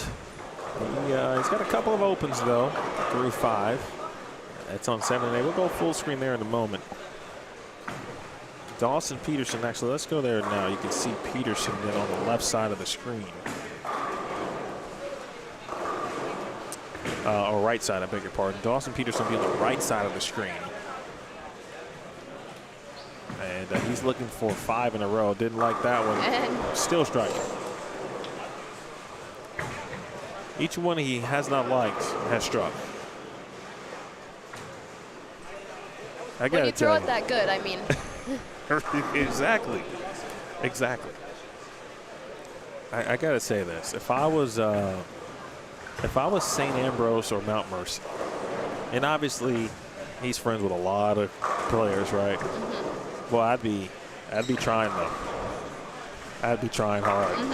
Hey, Dawson, you sure? We sure wanna we have quite the group in Minnesota. Our group typically is like Lucas Hersrud, Dawson Peterson, Zach, myself, and then their other friend, Brady Gustafson. We're always together, and between Lucas and Zach, they're always, you know, taking shots at Dawson. I'm like, you sure? But obviously Lucas goes to St. Ambrose and Zach goes to Mount Mercy, so it's always a little joke between them of,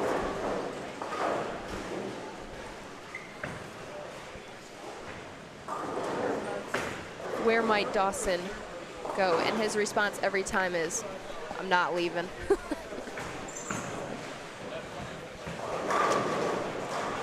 Nicely done there on 7. Well, we just had a 300 on that pair. We're halfway home to another on 7 and 8. Brody Green. Dawson's streak has come to an end. Brody now the father of a 3-month-old daughter named Braylon. Oh.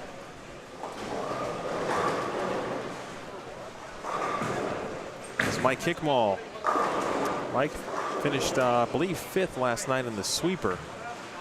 So he's got a pretty good look. Well, he had one then, and it looks like he's still got that look now. Then over on 9 and 10.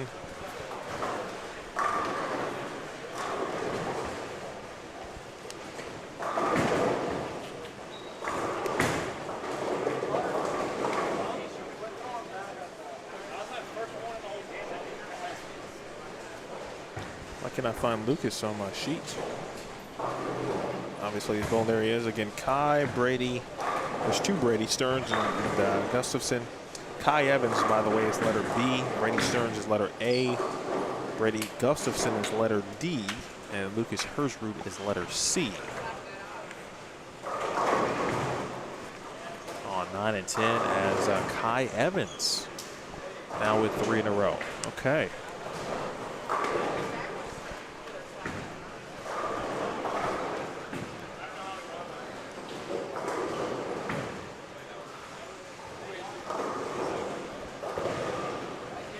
Let me throw the scores on the screen for you if you missed those. Again, you can click the pinned link for B Squad standings through 3 games.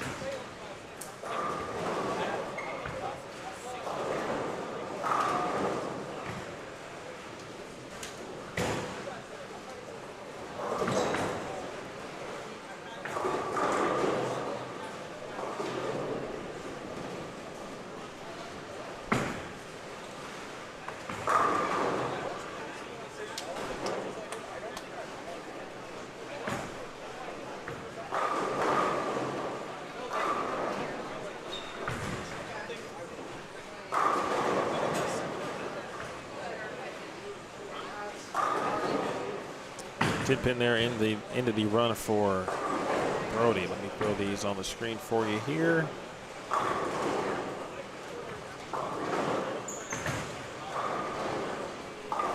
All right, there you go. Again, Jenna Williams plus 141, Matt Hibbert plus 129, Brett Lloyd plus 125, Dawson Peterson, Cameron Crowe tied at 705 with Zach Andreessen. A couple pins back.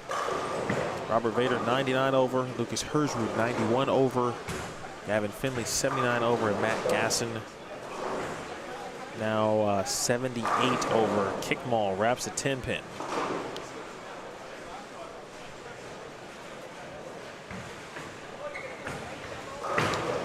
This group in frame number 7, 13 through 16. Some in frame number 6. Watch Matt here. Ooh. What are you seeing ball motion wise at this point? Like this is like next game where it really started to get tricky on some pairs, not all, but it started to get tricky with all the carry down. I mean, I watched Gusto. Well, sorry, Brady Gustafson. We call him Gusto. Okay. I watched him on the right lane on 10.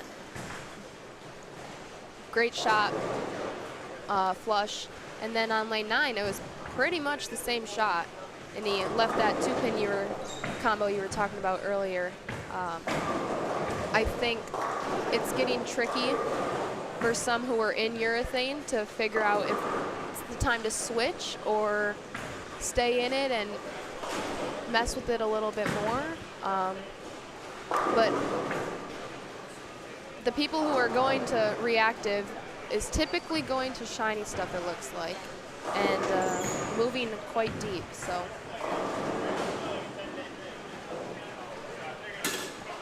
Should be interesting how this group handles what certainly is a little bit of transition. Not much though. I don't think there's anything significant. I will say this though, without having, seeing the high end in particular, I got a good viewpoint of 1 through 4, and they just, based on score, haven't looked or didn't look too tricky this morning. Not to say that they weren't. It's just based on score.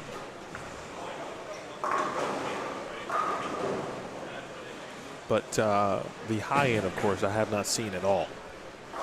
yeah, and I only saw it for game 1 when I was down there watching Zach, and that was when everyone around was pretty much throwing urethane and, like you said, able to get the score on fresh with not much of a worry. Michael Kickmall now doing great work for KR Strike Force. Went to St. Francis, Illinois in Joliet. Fantastic player. I thought I was a Michael Jordan fan, but he might actually out Michael Jordan me. Really? He is a huge fan.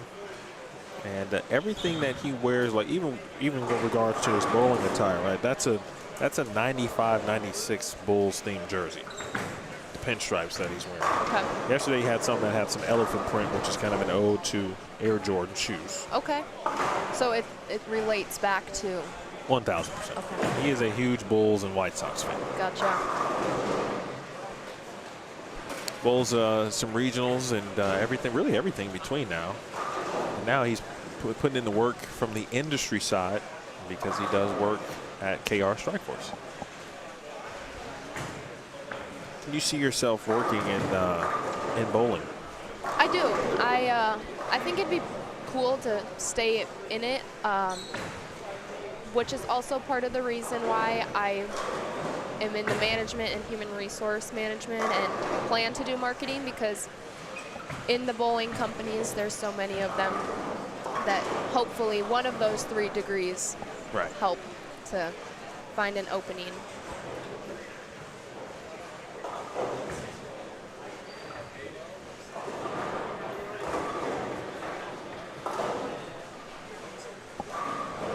Once you're in the industry, not that people don't leave, but more or less, like it feels like you have an in for life, unless you do something absolutely egregious. Yes.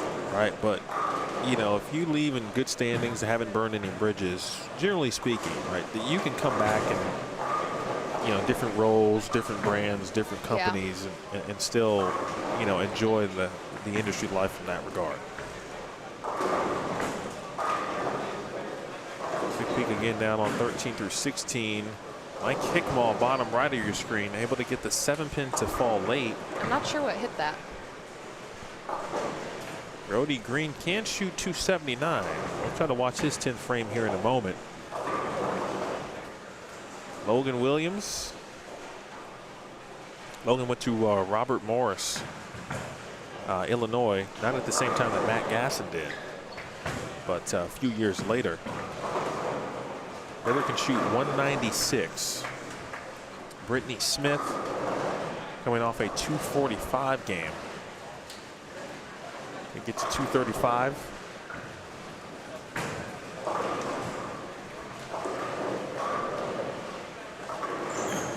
Trouble there. Back to Green real quick. And, oh, wow.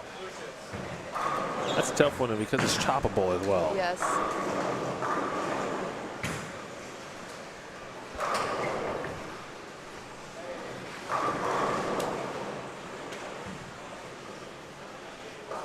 Hendrik Tuban over on 5 and 6. I saw him watching behind some other St. Ambrose players during this morning squad. Is he an incoming freshman? I don't know, but I got the inclination that there were at least maybe 2 to 3 incoming freshmen from St. Ambrose. Okay. One for sure in Evan Flack. Gotcha. That was based on the internet, and I jinxed Brody Green. You did. I'm sorry, Brody. I apologize. I talked about the 4.8 being extremely choppable. It's just like the 2.5. It is. And Brody chops that in the 10th for 245.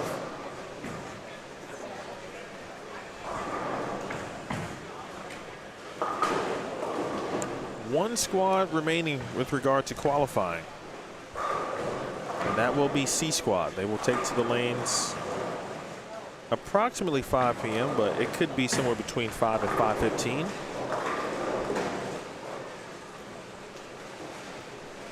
We'll be wrapping up game 4 here shortly.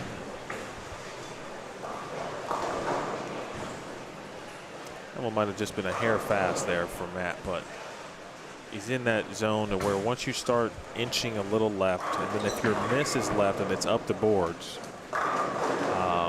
that's where you run into just kind of the trouble. It could be a washout, it could be a bucket, it could be a 2-4-8.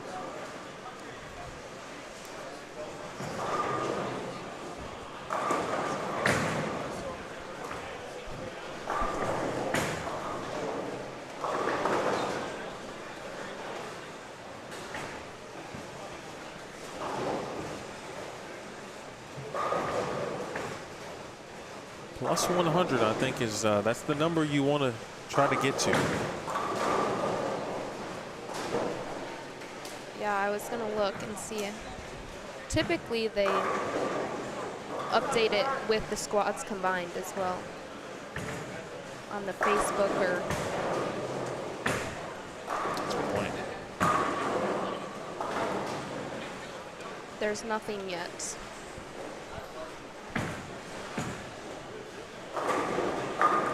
Well, if you take the first 8,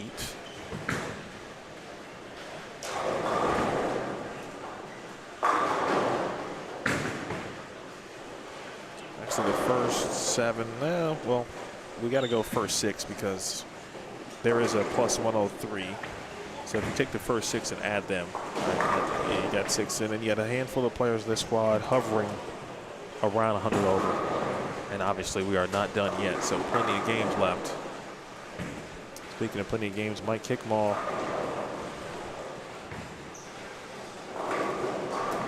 Go back to him briefly. There he is. Sitting in pins, and he's going to be in the 230s. One more here from Kai Evans. He's going to be in the 230s.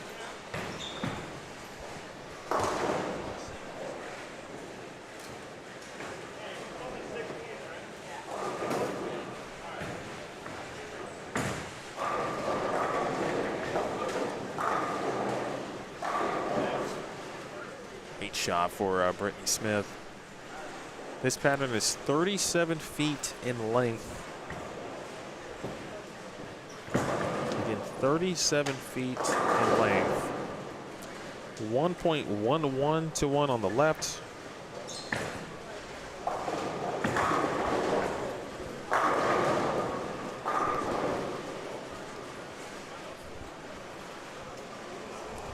.66 to 1 on the right. Volume 24.62 mils.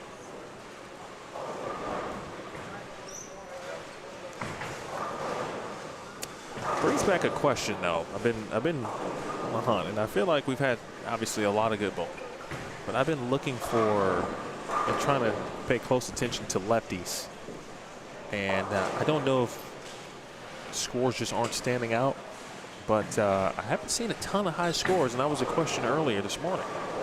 Yeah, I was actually just kind of looking at that. Lucas Finley from St. Ambrose is typically a pretty good bowler all around. He's in 18th at plus 62.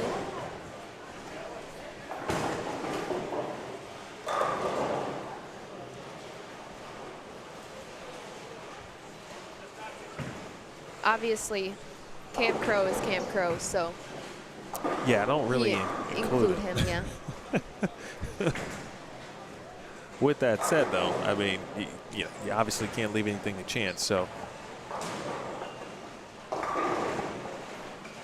Dawson, after the 300 game, does finish out with 242. So he's gone plus 142 for his last 2 games.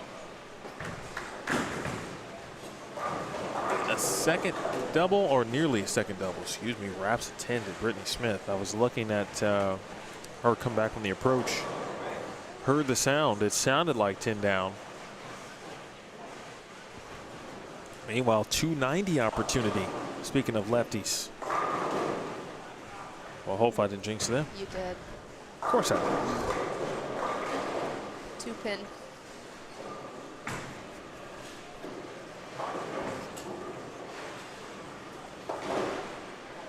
Trenton holds. And Trenton in the standings. After 3 games, 19 over. I'm not sure how many lefties are on this squad either. I think there's at least 3 that we've seen. Oh. And he missed it. I've seen Trenton somewhere before.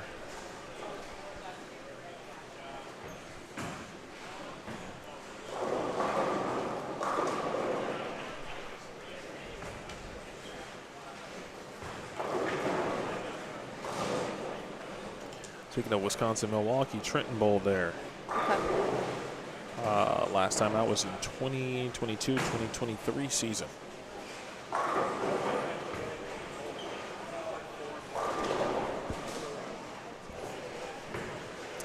Seven through 10 right now vacant, but that is about to change. Actually should see Travis Anderson and Tommy Barnwell, for that matter, and Steve Taylor. 3 of the players from this year's regular Team Eagle winning squad. Wow. About to make their way over. I was just looking at the roster for C Squad to see how many lefties that I knew.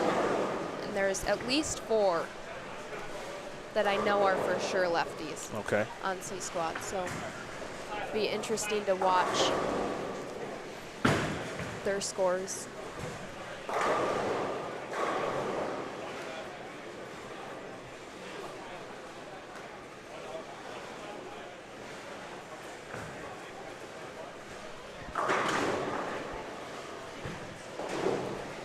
So Mr. Yaw hit his ankle on his last fill shot, so hopefully he is okay. Brittany Smith's gone 245, 202 in the last couple. 257 from Trenton.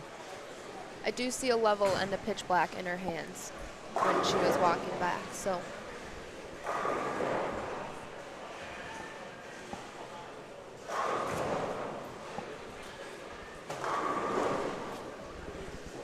One final shot for Mr. Yaw.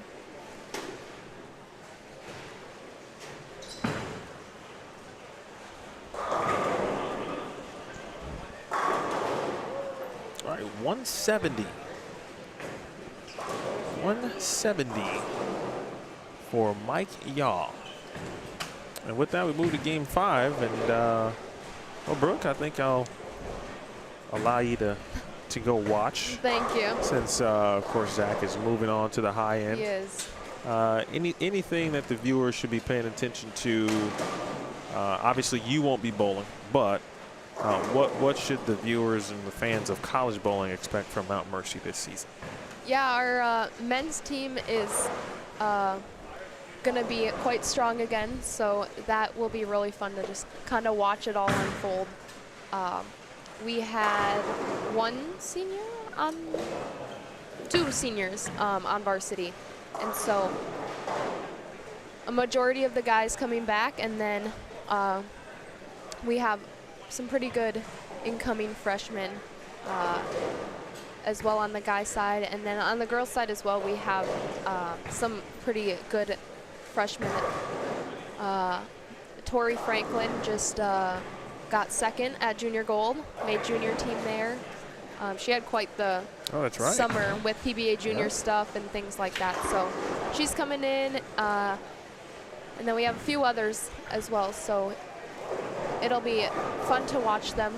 It'll be a little bit of a younger team, but I have no worries that they will be able to get the job done at some tournaments, and hopefully postseason we continue our journey. We were joking at the end of last year after we lost the national championship match.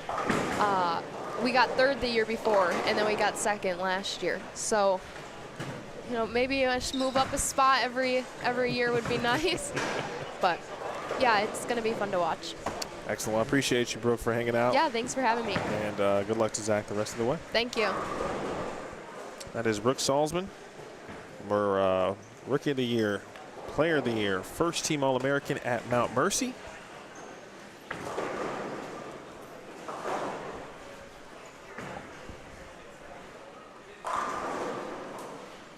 And now on the right of your screen was Tommy Barnwell. We've got Travis Anderson and Steve Taylor.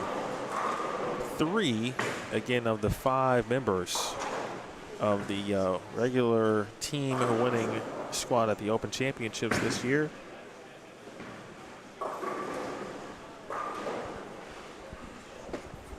Fat Kids Crew with a P. They took over the lead on April 13th with 3,300 even. Dwight McKinley.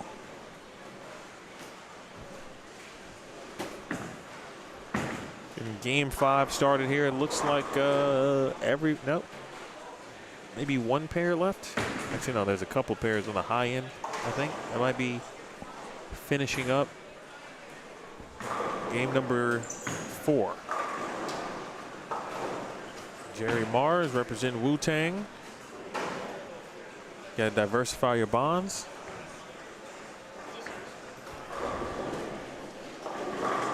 And Marazzo.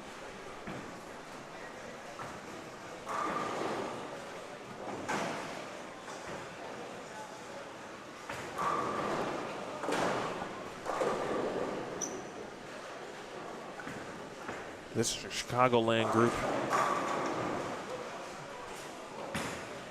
Barnwell still able to somehow get his ball to hook from places that other players can't. That was, I thought, one of his superpowers as a youth bowler. This is in the Eagle winning group here.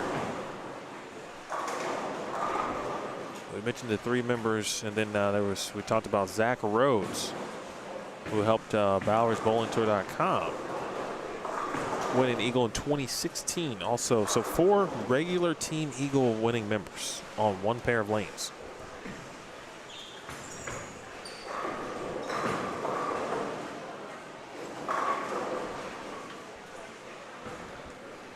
There is one more squad for qualifying, And again, it is set to begin at approximately 5 p.m. Central. I'd say it'd be about 5:15. I'm sorry, between 5 and 5:15.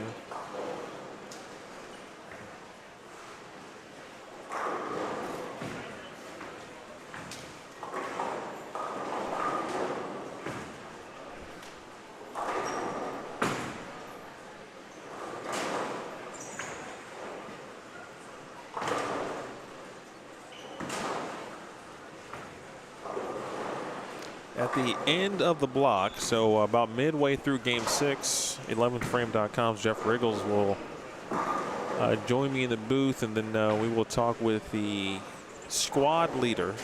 We talked with Josh Kennedy near the end of Game 6 earlier today.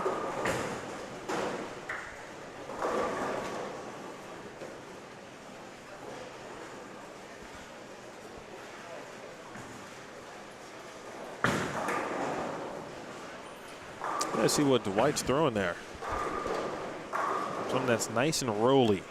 It's what you need for what they've been bowling on here.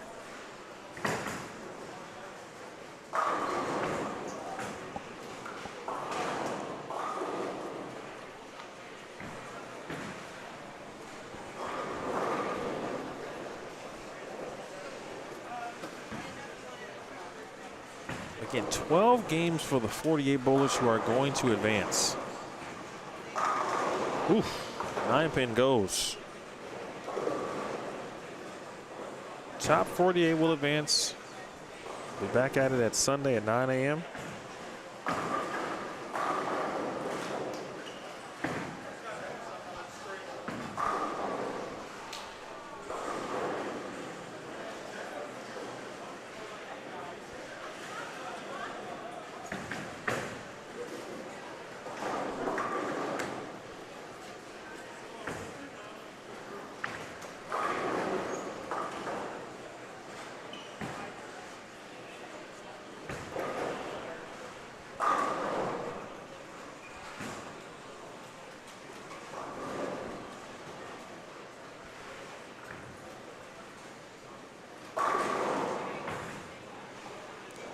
Okay.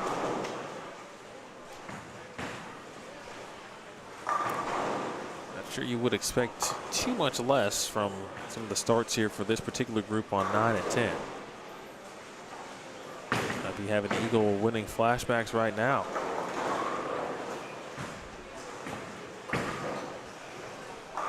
On what was a very difficult condition according to the majority of those who did compete at the Open Championships this year with regard to the team competition.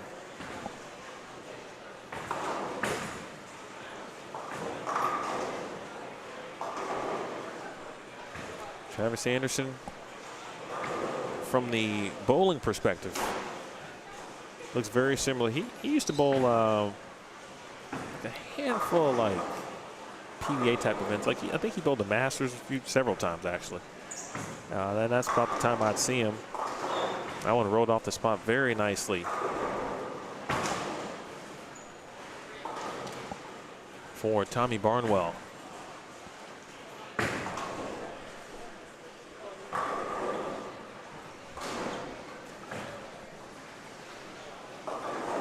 Several groups now have made the full turn and will finish back, of course, near where they began.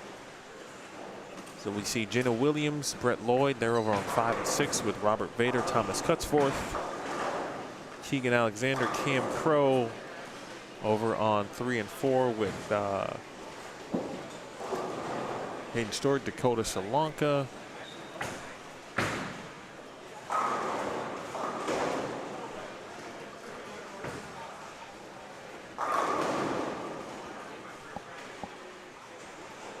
Zach Rose with 4 in a row, and he couldn't believe it.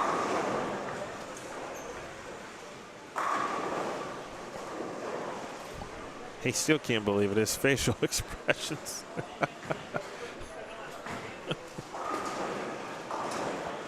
Zach, if it results in score, then you got to take it, my friend. But I've been there. We all have. Jerry Mars just runs a ton of tournaments in the Chicagoland area. He runs a King of the Hill feel like it's about 70+ bowlers every Friday. Tommy won't roll that 2.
If you joined us late,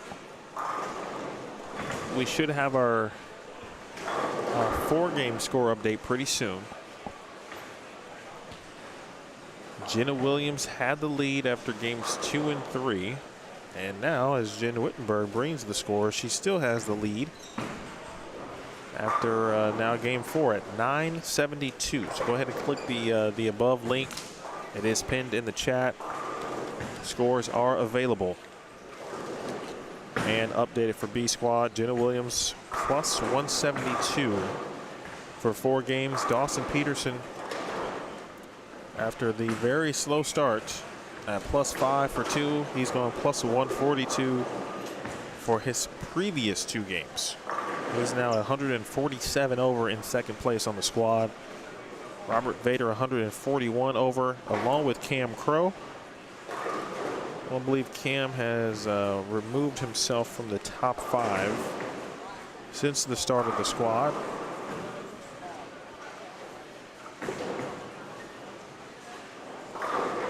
He is the defending champion. Brett Lloyd back headed to Mount Mercy to become a graduate assistant. He's at plus 121. Garrett Meadows at plus 116. Garrett Meadows 278 in game 4 to catapult himself into the 6th spot on the squad. Mike Kickball at plus 108. Matt Hibbert plus 105. Kai Evans plus 102. So is David Cole. And that game we saw from Hibbert on 7 and 8. That's his low game of the day thus far. And, David Cole at plus 102. Again, that plus 100 number is about where you want to be.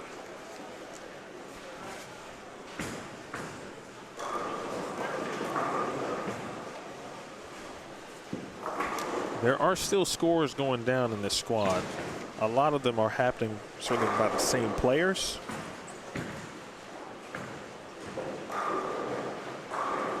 But to give you a little bit of additional context, 1 game ago, there were 6 players who were plus 100 or better.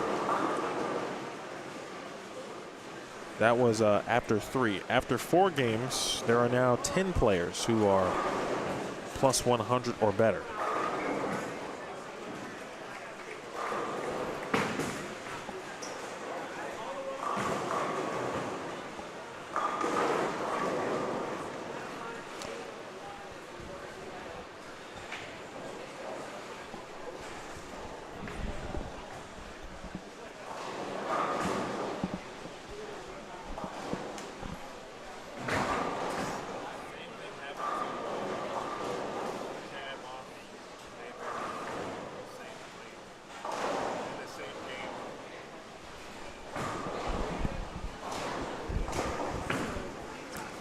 About Jerry Mars. If you hit 10 in the first 20 feet, it's going left. On lane 8, game 5. Apparently that's just what happens.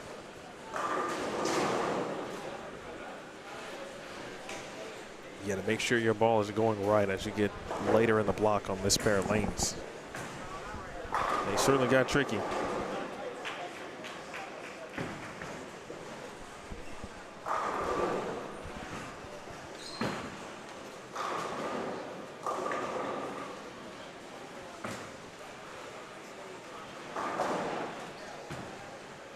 Oh, missed a cuts for it there.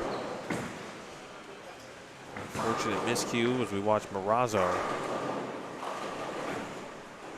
And it's starting to get tricky. I mean, it's crazy how this is not quite a repeat yet, but the last shot from Jerry and that last shot from Dan speak volumes of what I watched Dave Barris and Chad Moss go through on this same pair in the same game this morning on A Squad.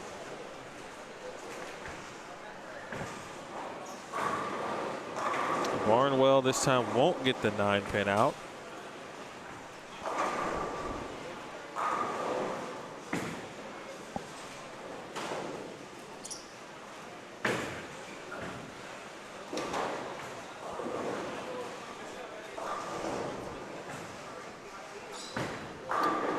Take a look at this trio here. Barnwell at plus 47.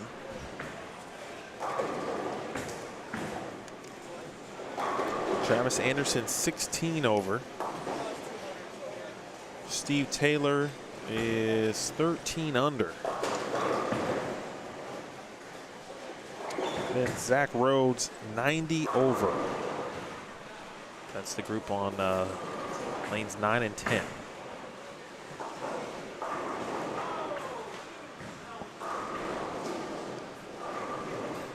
Steve Taylor in need of a big game. A couple.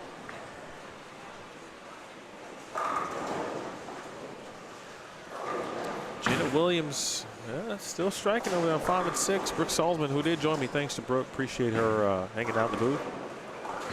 I know Eric Liddick will join me a little bit tonight, head coach of St. Ambrose, and I'll get a chance to actually talk to him about some of these incoming freshmen.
We'll check in on 13 through 16 here in the second. 11 and 12, which was a very good pair through the first couple of games. And Magginson trying to figure something out over there. So is Anthony Mastriani.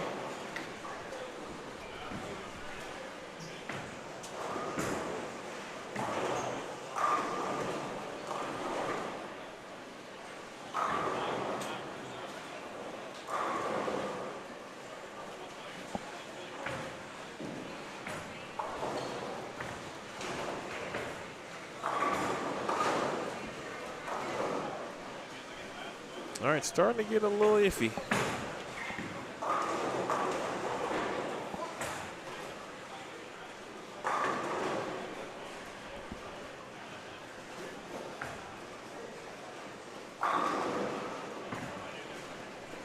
Jason Cragen, we were talking about lefties.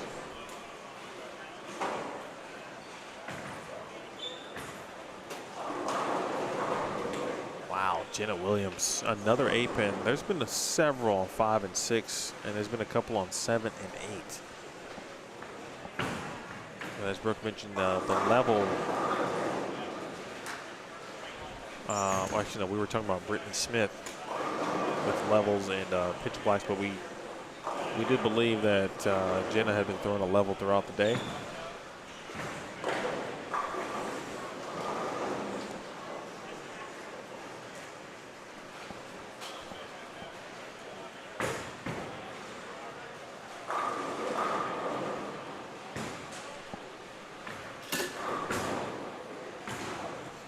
Well, the frustrations are starting to take place for a few people.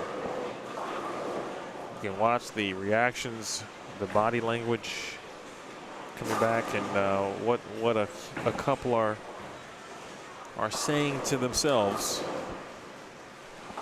There's that realization that you just may not have enough pins, despite one full game remaining, to get to 100 over. And I'm seeing 100 over as the baseline, based on this morning and based on certainly last year's scoring pace too. 92 over was 48th. Darren Blomquist, that was that player last year, actually ended up making the step ladder.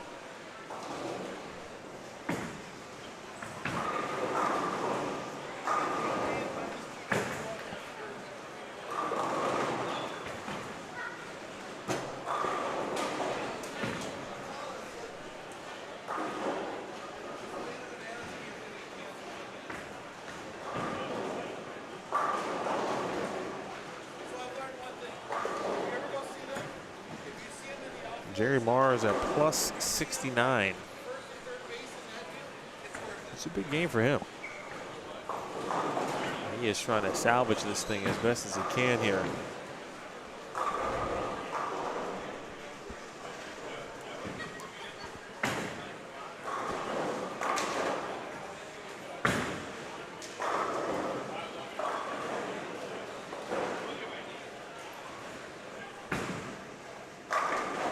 Ooh, great shot for Dwight.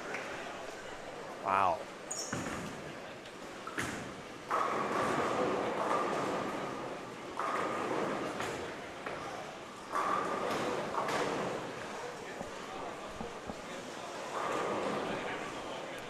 Couple of miscues within the single pins for Tommy Barnwell. Can only now get to 203.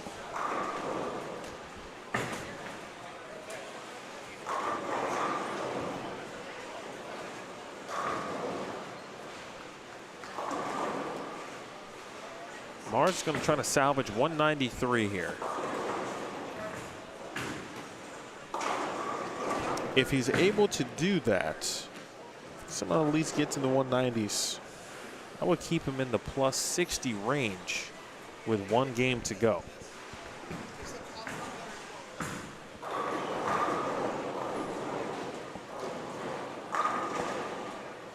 Meanwhile, Zach Rhodes, he still has 240 left, and he is 90 over currently after 4 games.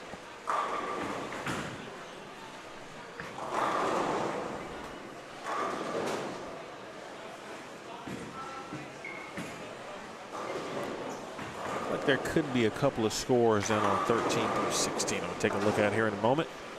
Big break there for Tommy. You look at the scoreboards here down there. Let's see, 258 possible. 259 from Lucas Herzrud.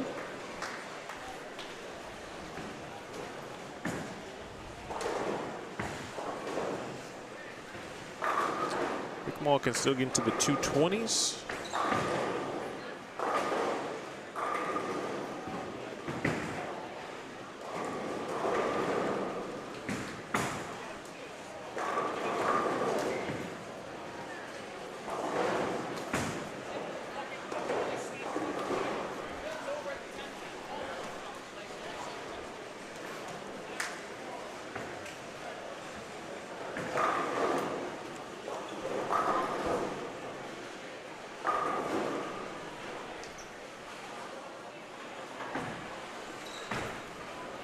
Herzrud 259.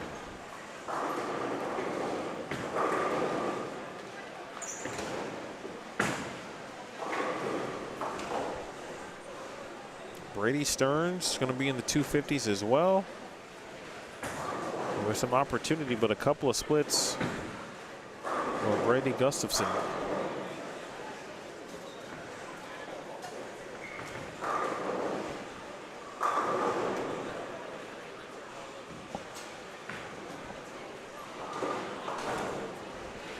Appreciate those who have watched at some point today, whether it's A squad or B squad.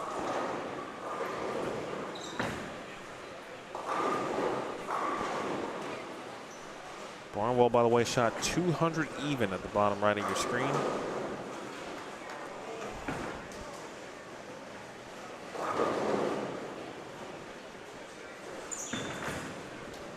.258 for Stearns.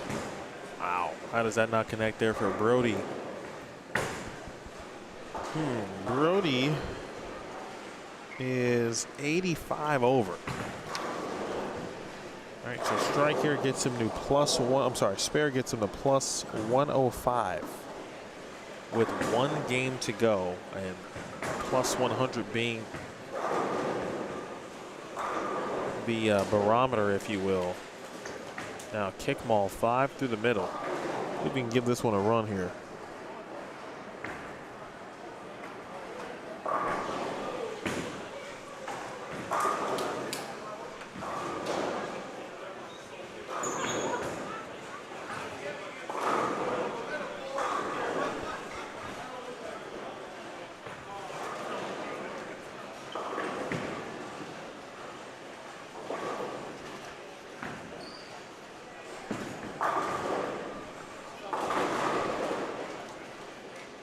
Robert Amadeo, who he was called by something that was said that was funny within that group on 7 and 8. Kickball 198.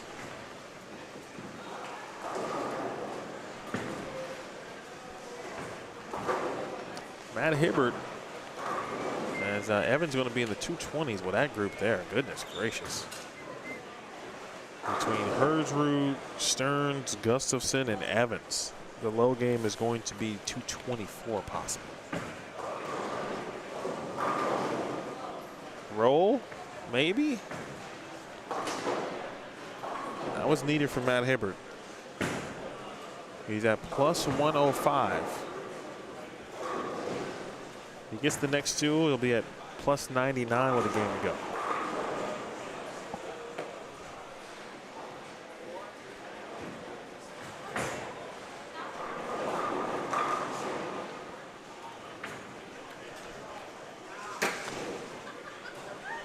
Steve Taylor going to be in the 240s.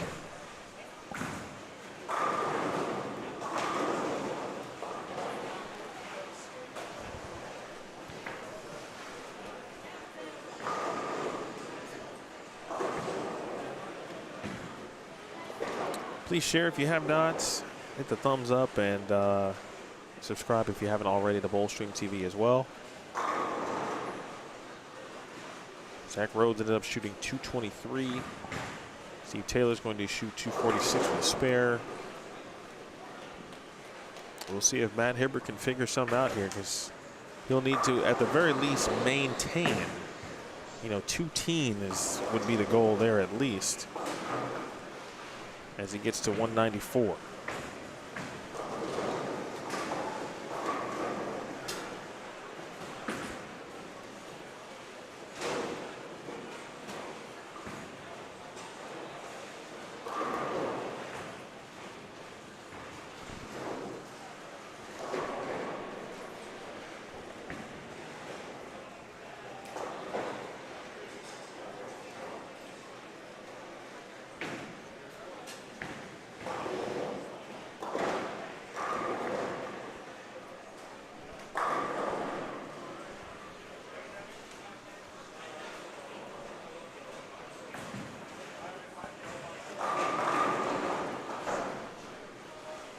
All right, McKinley will finish out strong here. He'll be in the 2 teens with good count. Talked to Dwight yesterday and said he had never bowled it. People kept saying he should. And well, he'd be in the mix here minus game 1. Game 1 was very rough. Since then, 219, 174, 233, and now he's looking at 213. I like Dwight because I see him out at various events. He bowled holiday doubles last year. I think he bowled my guy Roger Bird.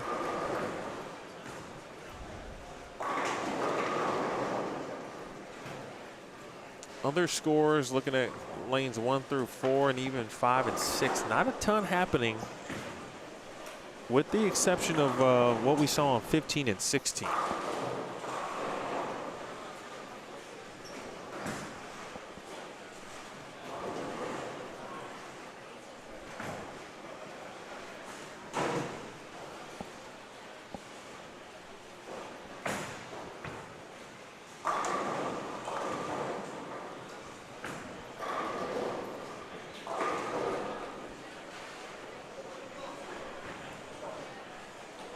Jerry Mars fuming. Actually didn't see that 10-pin go.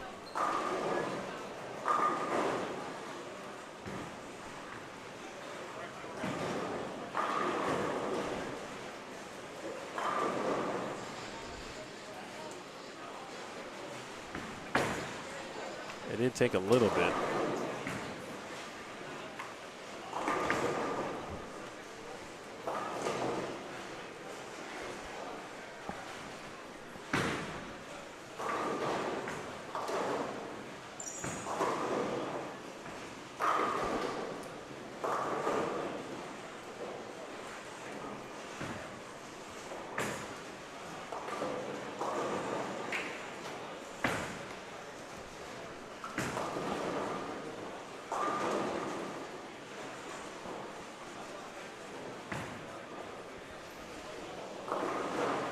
.248 for Dan, and yeah, it's tough certainly when you're it's just shoot 230 right there. Getting to that 2-pin zone that we talked about. Already bowled over on 13 and 14. Same thing with 15 and 16.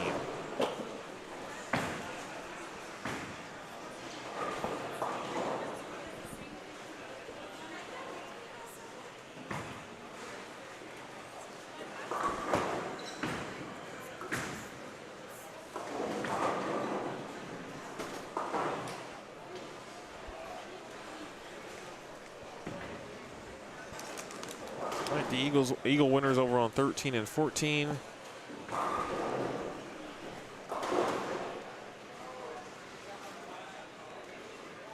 Bob Hochrein, by the way, again, he bowled the tournament this morning. He bowled A squad, but he runs the center here at Cherry Lanes, and he's gone up and down the settee area, grabbing empty water bottles and taking care of people's garbage and throwing it away. I've only known him for a few hours, but boy, he doesn't leave a stone unturned with regard to what he does for the center and the bowlers. In that sense, as we have reached game 6.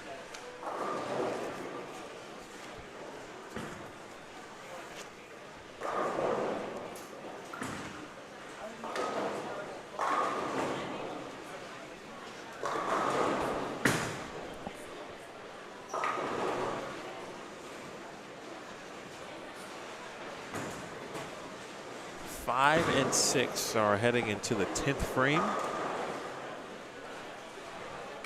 19 and 20 in the 10th frame of game 5. And maybe one pair still.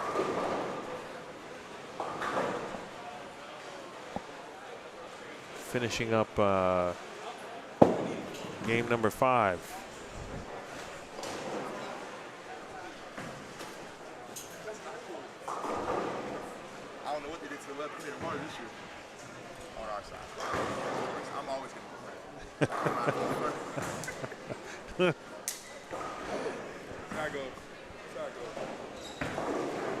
Cam Crow about to be on 7 and 8. That's where he's going to finish.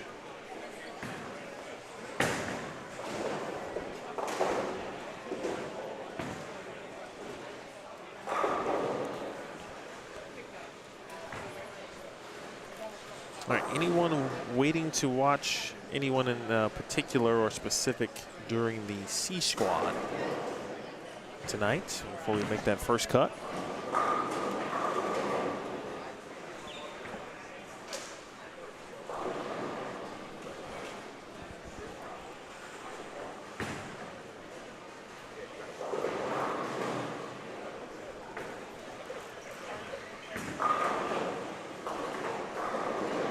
Brooke Kroll in the building. Looks like he is going to bowl tonight.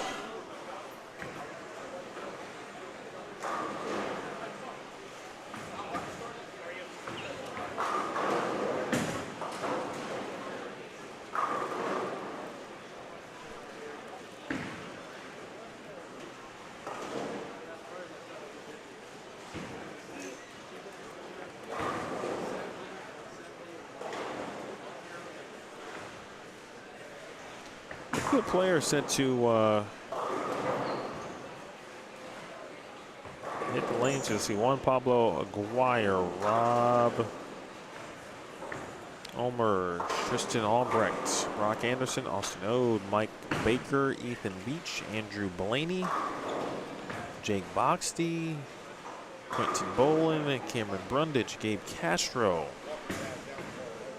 Christopher Zinski, Austin Espy, Luke Fisher, Cameron Foster, Darren Galbraith, Chris Gregg, Bobby Habetler is bowling, Tony Handrahan, Brock Hoagland, Brendan Hole, Ryan Keith, Adam Keith, Craig Keith, Jaden Kinney, Derek Kindig, Jeremy Keneally, Brandon Cryer, Book Kroll as mentioned, Scott Crutel, Derek Lewandowski, Randy Moose, Tony Miller, Jacob Miner, Jason Miner, Trent Mitchell, former U.S. amateur champion, Keaton Ostrowski, Mike Peck, Chris Ray, Clay Reese, Jorge Rodriguez, Cody Redner, Kyle Rosenberg, Brian Roth, Jackson Satterley, Cody Schmidt, Nick Solar, Jeffrey Stevens, Roger Taylor Jr., Drake Warner, and looks like Ray Wegan.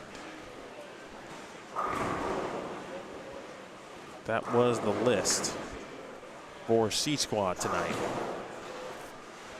But it looks like right now highlighted by one Luke Kroll.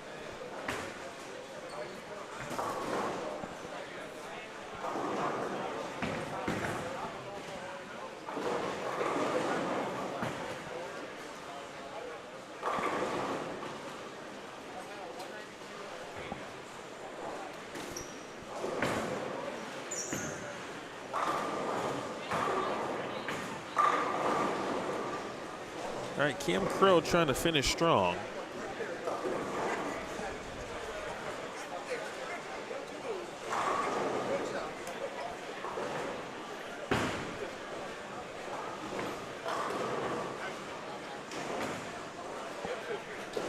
Cam as well as Keegan Alexander.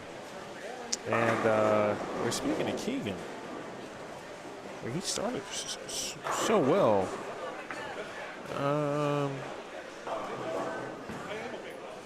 Well, I mean, he went 250, then a couple of 170s and a 180.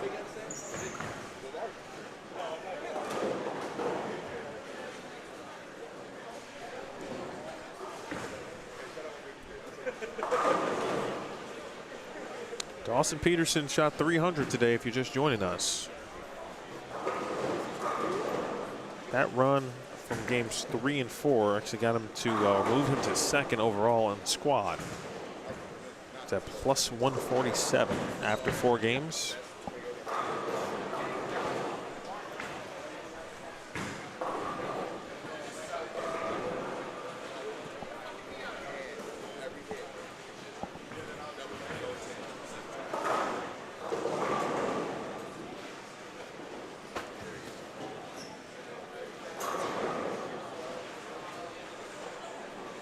Five and 6 complete. They're heading over to 9 and 10.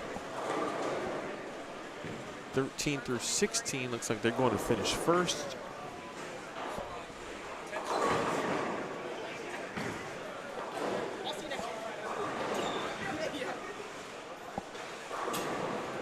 I've seen a bit more frustration in this squad than I did this morning.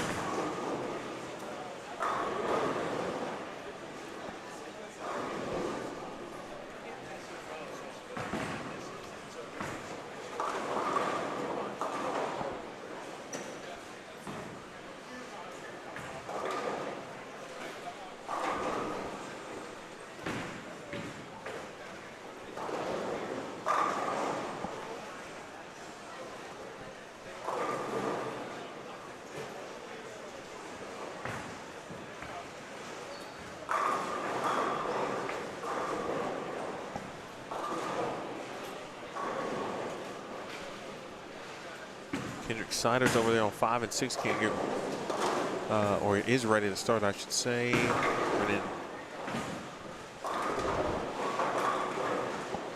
Cam with 3 in a row on 7 and 8. Jerry Mars trying to get something going on 10 and 11. I'm sorry, 11 and 12. 10 and 11's scoreboards are right next to one another. That's what actually throws people off. I was looking at that earlier, talking about it. If you're looking at just like for one pair of scoreboards together, they're opposite lanes.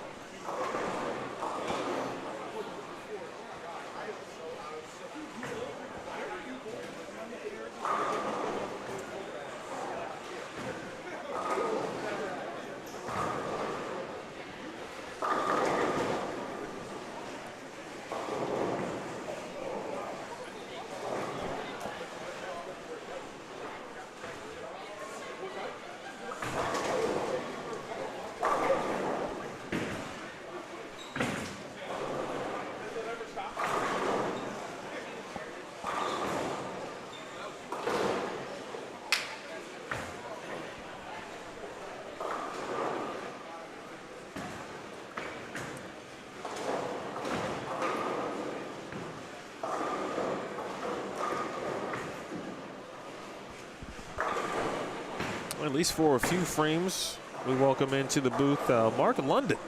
Who? What?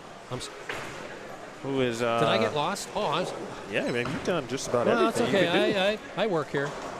I'm accused of that too. So you are in a working capacity. I am, yes, for the 4th year, covering it for the Dubuque Telegraph Herald. That's right. This is your hometown now. Yeah, right? It is. Yes. Yes. How long have you been here now? This is, let's see, 7 years now. 7 years when we came back from Houston. I'm going to join us at least for a few frames.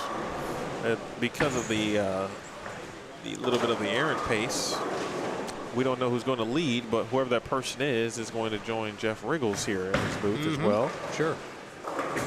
But Mark, since you've been watching, and I assume you've been watching the low ball. When I've been relieved of honeydew duty today, I was scrubbing a kitchen floor about an hour ago, so I feel like I've earned my pass. How far or how close, I should say, is home to this building? To this house, Yeah. about 5 minutes. Oh, okay. So yeah. Same thing with the newspaper building. Forms quite the triangle, but yeah, I'll be here Wednesdays and Thursdays for league, just to hang out in the pro shop and try not to look too pretty. Well, I'll tell you, the scoring pace, it had and it still has very many similarities to A squad. Although I was just saying that I feel like there's more frustration in this squad than the previous this morning. And part of that is, players feeling like they missed some opportunities on certain pairs, certainly some tough breaks. Mm-hmm. But one thing that has been similar, again, if you can get score on the fresh, it does get tricky later in the block, pair to pair. That is still true. There's a couple pairs on the high end. Now, those of you, I'm sure it was brought up before, but there was a new scoring system installed here. Yes, seeing about 2 and months the ago. lanes were renumbered. So what used to be 5 and 6 is now 1 and 2, and so on and so forth. So the one characteristic I do know about that'll be in my mind forever is the present 11 and 12. They break down evenly. It's about the only pair in the house that does that. You don't have one lane that has a hang spot. I think lane 3 still has a hang spot versus 4. 2 has a little bit of a hang spot. Our pair, let's see, what am I looking at on the big screen? This is 13 through 13. 16. Okay. The new 13 through 16. Yes. 13 and 14 are close. I think 14 may have a little bit of one. 19, 20, 21, 22 are usually some of the higher scoring pairs, although the lefties will claim 1 and 2 is still the king of all pairs. The association record is still held on that pair, which I believe is 876. That was set about 10 years ago by a lefty. Pretty good lefty, but still, I know it's Matt McHonor's favorite pair in this house. So historically, the pattern has played somewhat mixed in the morning versus second squad or the late squad. Late squad can be usually a little lower scoring by maybe 5 to 10 pins a game. This is historically the best scoring squad. I'm not sure if it's because of the third application of this pattern, although it's really hard to tell. We're not sure if it's quite weather. Now, this is your first visit to the building, I believe? Yes, it is. Now, for those of you not familiar with the building, there is a gaming floor downstairs, part of Diamond Joe Casino. And what Boy Gaming does, and I hope I'm not going to get in trouble for this, but you know, it's a fact, you know, got to report these too, is that the thermostat is controlled about 1,200 miles away in Las Vegas. So if it's nice and cool, comfortable downstairs, it's going to be a little bit warmer on a day like this when we have not quite Gulf Coast, Texas summer, but it's a little humid. About as close as we can get around these parts. It's been a rather, it's been our wettest summer in probably 10, 15 years. It's been rather warm, except for earlier this week, but still, those atmospheric conditions come into play here in the center, which is on the second floor. So that would probably come into play if it's cooler or less humid out. A squad might score a little bit better, but across the board, B squad is the one that scores the best throughout the years, and also for at this time of day too. Also for the handful of PBA regionals that have been held here in the building going back to 2008. Speaking of higher scoring, let's look at the scores here. Dawson Peterson, who at one point, Mark, was +5 after 2 games.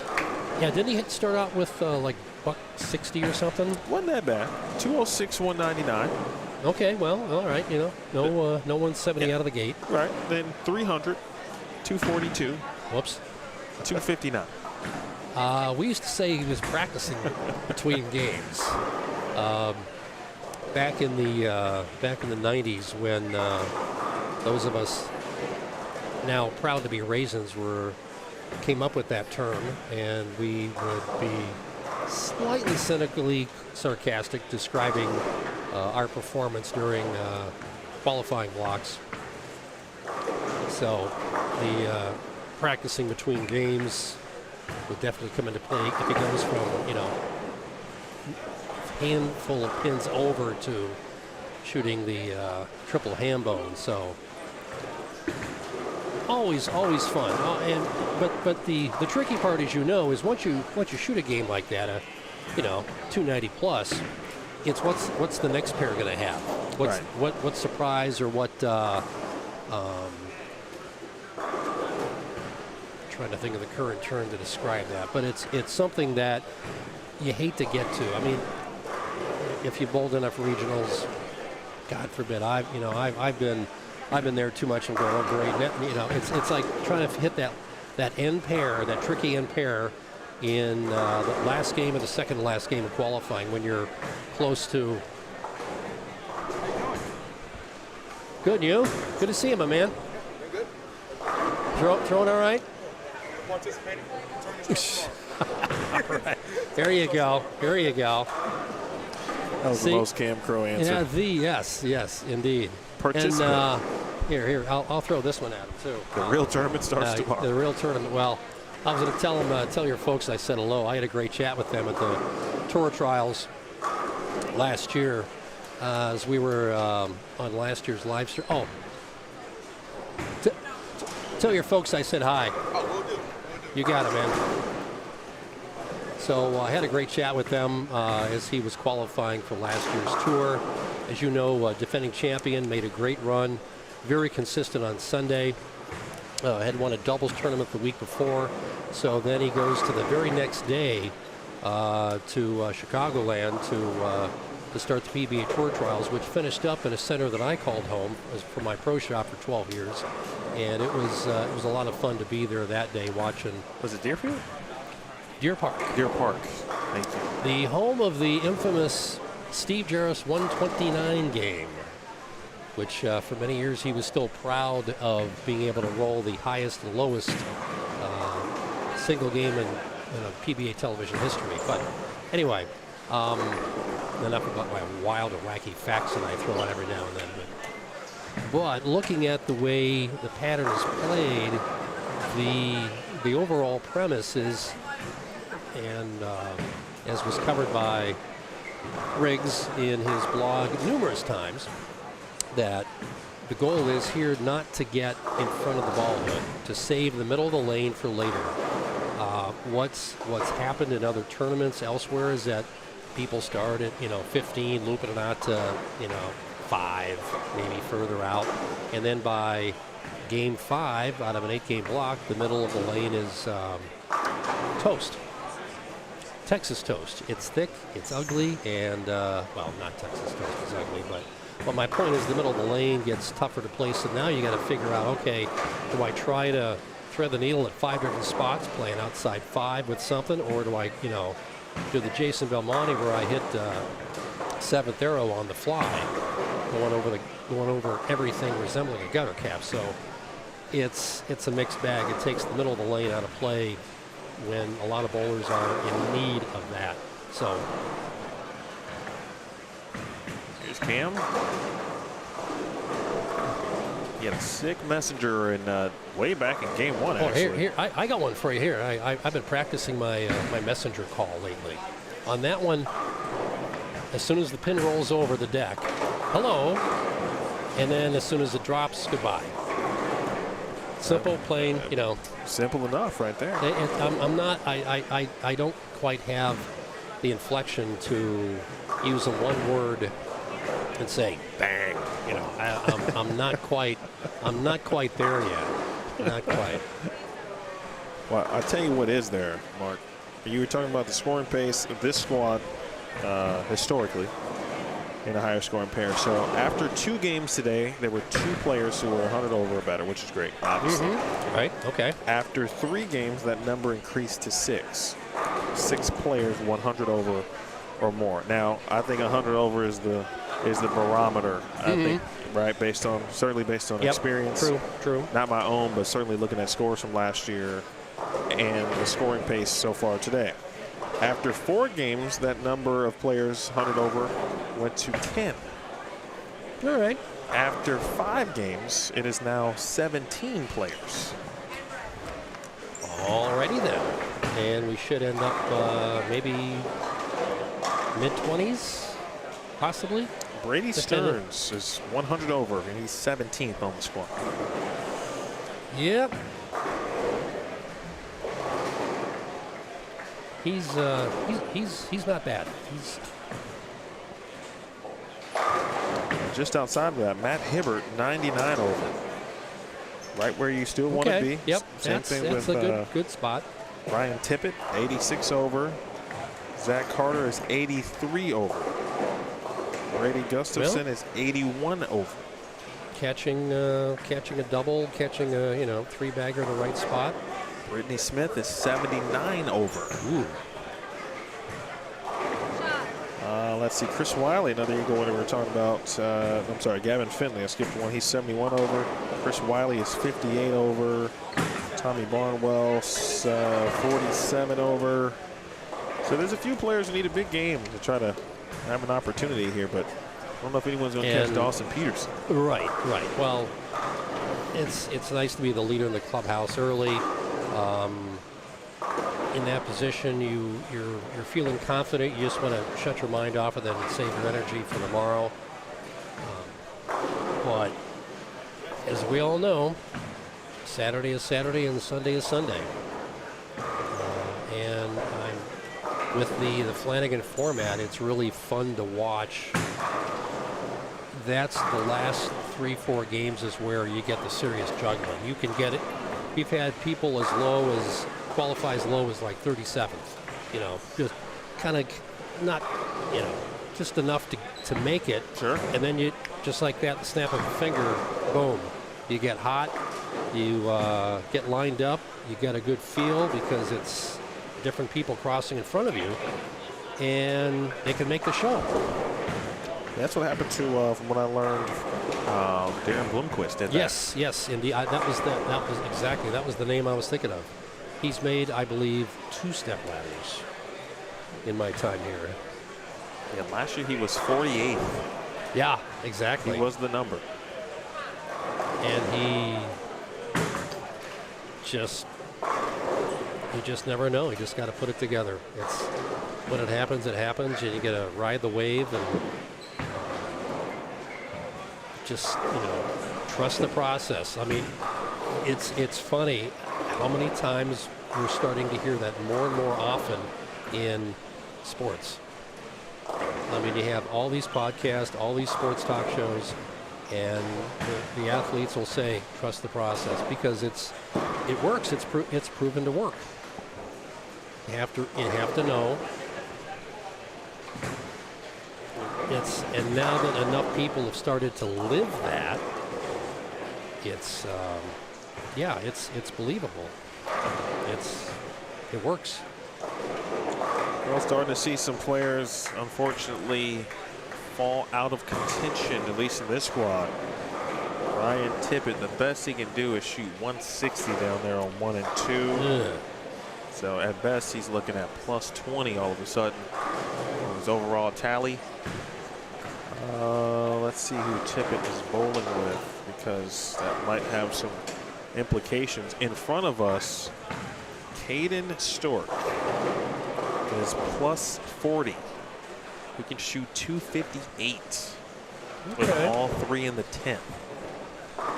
Would get him at plus 98. At least 2 in the 10th, and he's got a chance of bowling tomorrow. Theoretically.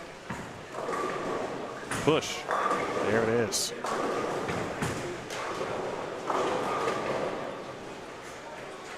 All right, who did I say? Brian Tippett. Who's Brian bowling with? Shout out to his fam. April, Angie, Mr. Tippett.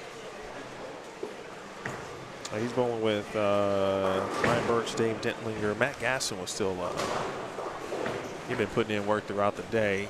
Can get to 221. Gasson was plus 118, so even if Gasson marks, he'd be looking at 200 even. Spare strike will get 9 spare strike will get Gasson at 200 even. I think he'd be okay at plus 118.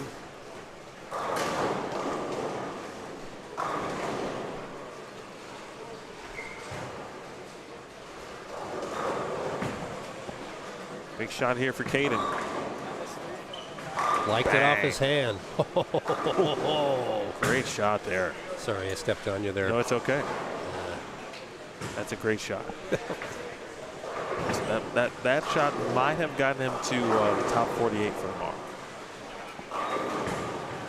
Cam, not happy with the finish, unfortunately, but he shoots 225, but he's good, as he talked about. Yep. He's trying to get to tomorrow. You're still short-term memory not happy about any open in the 10th. You know, 3-7 might have missed it a little bit, or just, you know, didn't throw the shot you intended to throw. I was going to ask about our champion from 2 years ago, Dakota Solanka, here on lane 7. Has not bowled well, unfortunately, and I felt like he's bowled physically. I feel like he would probably say he bowled okay. The score suggests otherwise, but he's 50 over, and he still had a chance to get there. Nice finish there by Caden Stork. Excellent. That was a must-have game to give yourself a chance. And for those of you scoring at home, and you too, that messengers in this building are tough. Really? They are now. This group is. I gotta be honest. I would not have guessed that based on what I've watched today. It is. You see the Peterson pin stand up more in this place than the Messenger. Having bowled league here, having done, it's doable, but it's got to be money off your hand. Gavin Finley still got a chance. He's 71 over on 5 and 6. Robert Vader right now going Dutch 200, and Vader was third at plus 167 on the squad. 13 through 16 is all done. By the way, I think on 1 and 2 that was Dave Dentlinger, who shot 260 plus. He was plus 126, so he's all but safe. He's safer than safe. Now that's a pair that even in league, it's best to start further out. And if you can get lined up, you can shoot a very round number for league. Guess that's code. Guess which number I'm talking about. It's the one between 7 and 9. So.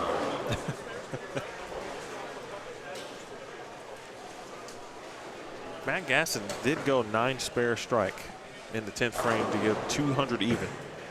So Gasson will remain at plus 118. Brett Lloyd trying to finish strong along with Jenna Williams. Jenna led for almost a good portion of the day. Where's she at right now? Oh. I've only seen her throw a couple shots, but throws it well. Andy Belo tells me that Dave Dentlinger, who did shoot 268, had 815 for his last 3 games. Oh, okay. That's, yeah, well. 278, 268, and I believe another 268. I mean, and he started 213, 197, 170. Wow. I don't know if the phrase "I turned on the light switch" is enough to describe that. Wow, that's those are fun. It's worth let's see. We're checking just to make sure. He's in the books at 1394. And how many games we bowled today? That doesn't sound right.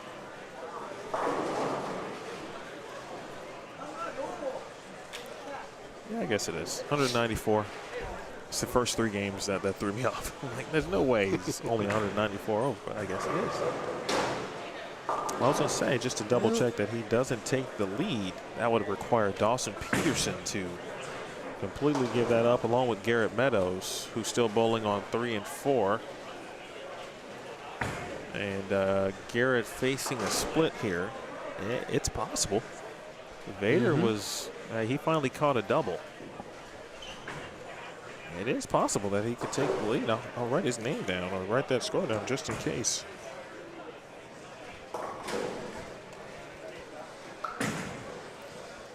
I'm sure part of him's not happy leaving a 2-pin, especially when you think it's money off your hand. You go, okay, and then the ball gets to the spot, it does something different.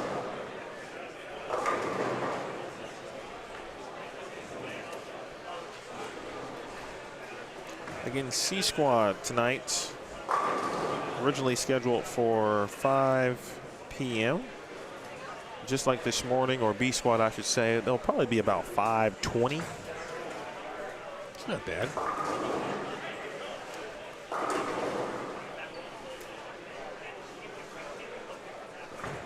Do we know if I haven't heard any rumors about re-entries or how full C Squad might be? I have not heard either. I thought there might have been, well, as of this time yesterday, there were 2 openings for C.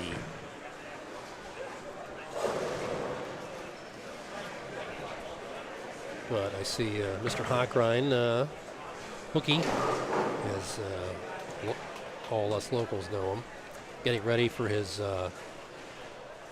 Oh, it used to be the authority 22, but it's called something else now. Think of it in a moment. Yeah, he's got the oil machine out. Yep, he's ready to rock. Yeah, he still has that secret role that Lenny Borch has had for years.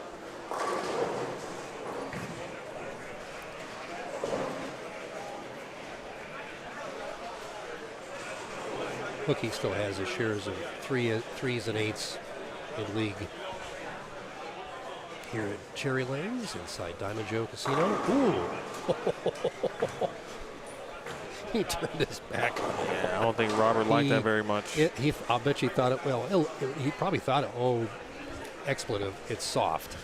So it's going to creep high. Well, it did. But it, did the late 80s Ambletto. See, I told you, yep. The Peterson pin right there. A lot of those today. Oh, yeah. But the ball got to the spot, turned the corner, and just rolled out at just the right moment.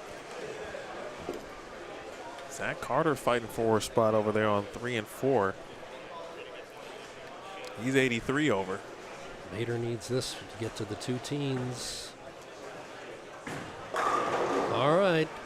Well, he threw it probably the way he wanted to, and sometimes in the 10th frame, you're thinking, okay, do I want to mess up and throw it the same way I did the first time and, trip that backdoor 4 trip again? Or do I want to throw it, ideally and risk leaving, that dreaded ocho? Vader is going to be safe, as is David Cole down there finishing up on 3 and 4. He too just left a 9 pin. DC3. All right, well, David was at plus 138. He's in the 240, so he's safe.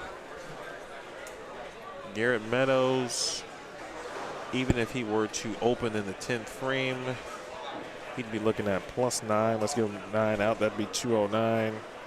And Garrett he'd be good too.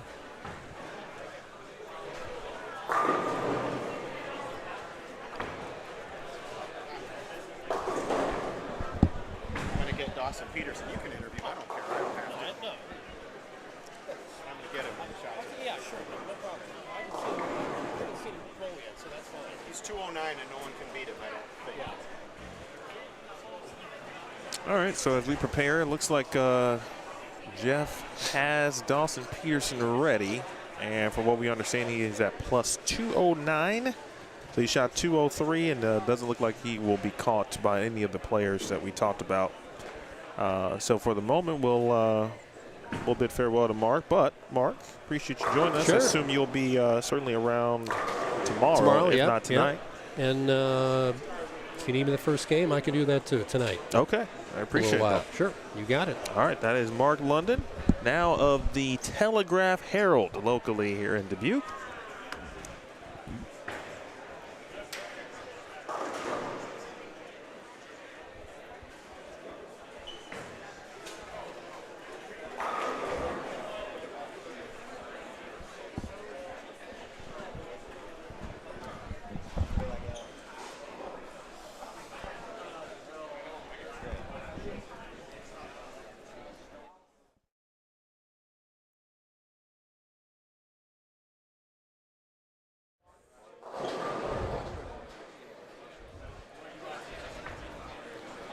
All right, I'm Jeff Riggles here, vulturing in.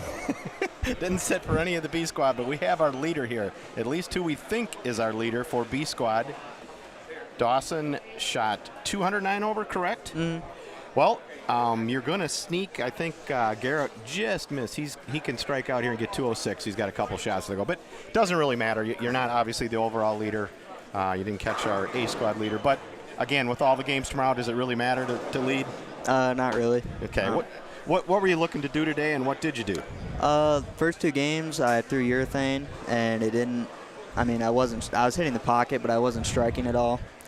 And then I went to reactive, and I was able to go 300, 240, 250 for 801 in the middle. Beautiful. Yeah, we got your games right here. 206, 199, 300, 242, 259, and I saw the 203 the last game. Yep. What did Reactive give you those 3 after that urethane didn't give you? Obviously carry, right? Yeah, it was just going through the pins better, and I had a lot more miss room with it. Like I was just trying to throw it like in the gutter, and it would just ping off of it.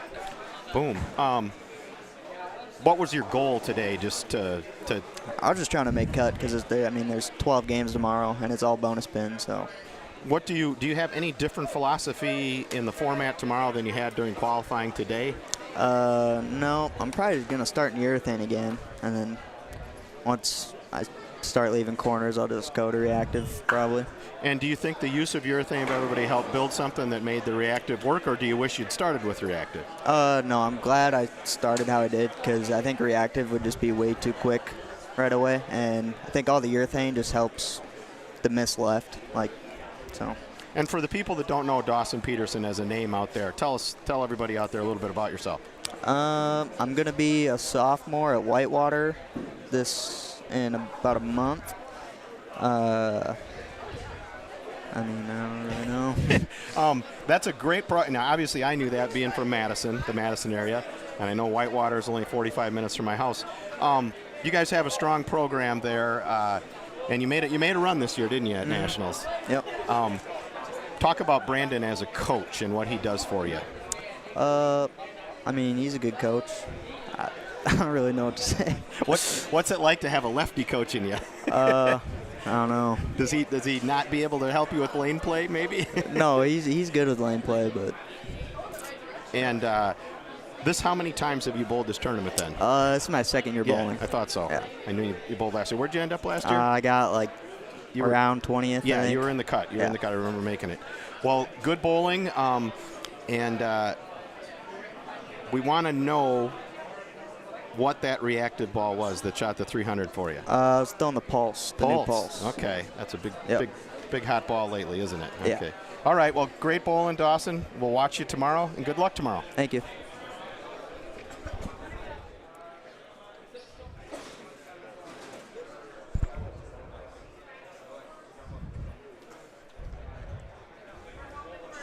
All right, Dawson Peterson. A man of few words. I was just going to say that. Well, when you go 300, 242, 259, lets his ball do the talking there. He was 5 under after 2. Yep. And then he got to it actually happened on 7 and 8. Ah, okay. And he actually threw the first 4 or 5 on his next pair. Continued the mojo, but it sounded like he's going to start with urethane again. And it sounds like everyone is what I assumed would try to benefit from throwing urethane to kind of calm the lanes down a little bit. I will say, though, Game 5. It's a safe play. It's a safe play to start. Game 5 still tricky. And maybe it's just 7 and 8. But Game 5, when you get to 7 and 8, I've watched it twice now where balls to the track area immediately go left if you miss. You try to open that angle up a little bit, you're leaving bucket combos, 2-pin combos, and it's super tight down lane. I'm just curious if there's other places in the center that are seeing that. And I haven't seen the high end, of course, all day. Have you watched any of 1 and 2? Not exclusively, but now, based on the scores, it doesn't seem too bad. Yes, it's just if that's one of those pairs that having house knowledge really helps. Lane 5, which is now lane 1, as we explained earlier, hooks out of the world historically. I went over there and watched. The first shot I saw was a guy move to a pair and miss the head pin left on lane 5. But once you make the move, you can strike a lot there. It's not a bad pair. It's just like it's an end pair, but it's not really an end pair, but it just historically has always hooked a lot. So that's a fun pair to watch if you're here as a fan. Anything that stood out just about what Dawson either said or even what he didn't say? Because based on the performance, obviously the ball speaks for itself, but the game plan part sounded to be the most important. Yeah, and that's pretty solid for people, I think. Let the urethane keep you out of trouble those first couple games, and if you can shoot a big one, fantastic. But if you can't, 20190 is not bad if you know you're going to be able to strike when you make the switch. Obviously he could. Dave Dentlinger shot 815 the last 3 to jump way up there. Almost caught him. I think he ended up 196 over. And that's he's turns 50 next year, he told me. So watch out early in the year. So watch out on the senior tour for him next year. And the cut is a little bit higher on this squad. We only have 5-game scores here, but the last squad, there were 16 people 78 or better, I believe. And here, this is with 1 game to go, and I think there's 17 people 100 over, and I think it was 22 79 or better, and we're looking for 48, so we're probably, the 78s are in trouble, 79. You're probably going to have to be maybe 90-ish or something like that. We'll see. Now, traditionally, C Squad has had the fewest people making the cut for a variety of reasons. So maybe that's the people that are like in the 78 range, they're going to be the sweaters, but maybe that'll turn out to be right about the number. Should be interesting. And we got a couple of ladies in there. Jenna Williams. She was great today. Yeah, that's fantastic. She had the lead after 2 games, 527, and ended up about 150 over. So great, she'll make it. And I didn't see what Brittany Smith had the last game. She was the 79 over with 1 to go. I was going to say, she was close. Yeah, so good to see them out here taking a shot at it. She was close. Yeah, Jenna led up until Dawson took over, but she led for games 2, 3, and 4, basically 1 through 4. And if I may give a little shout out here, there's a young kid from the Madison area, Caden Stork. He shot 258. Yeah, he shot 247 the first game, then kind of struggled the next 3, and then shot 247, 258 the last 2 games to get to 98, and he's going to make it.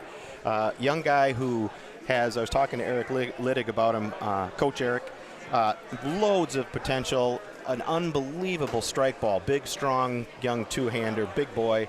And when he gets it going, he can strike a lot. He has tons to learn, obviously, and he'll get with a coach like Eric wherever he goes to college, a good coach, and has loads of potential. But that's a name I'm kind of watching because him and his dad reached out to me maybe a year or 2 ago, and we're looking for some advice, and I tried to steer them in the right directions to find the answers they were looking for.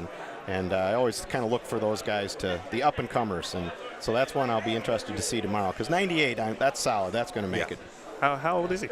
17. 17. I believe, unless he turned 18. I believe he's only 17. Okay, so this would be his senior. He's going into his senior year of high school? Yes, I believe so. Yep. And then looking, obviously, he'll have some coaches looking at him, I think, because as Eric said, Eric was already eyeballing him and had talked to him and was bringing him down to a clinic and then one of the Iowa Scholarship Tour tournaments next weekend. So that's the kind of guy you want to get with. You want to find a good, solid coach who can steer you in the right direction. And Eric's got a track record with guys like Cameron Crowe and Nate Stubler and that. So that's a good place for a guy like Caden to go. Indeed. I look forward to actually talking with Coach Littig. He'll join us for a little bit during C Squad tonight.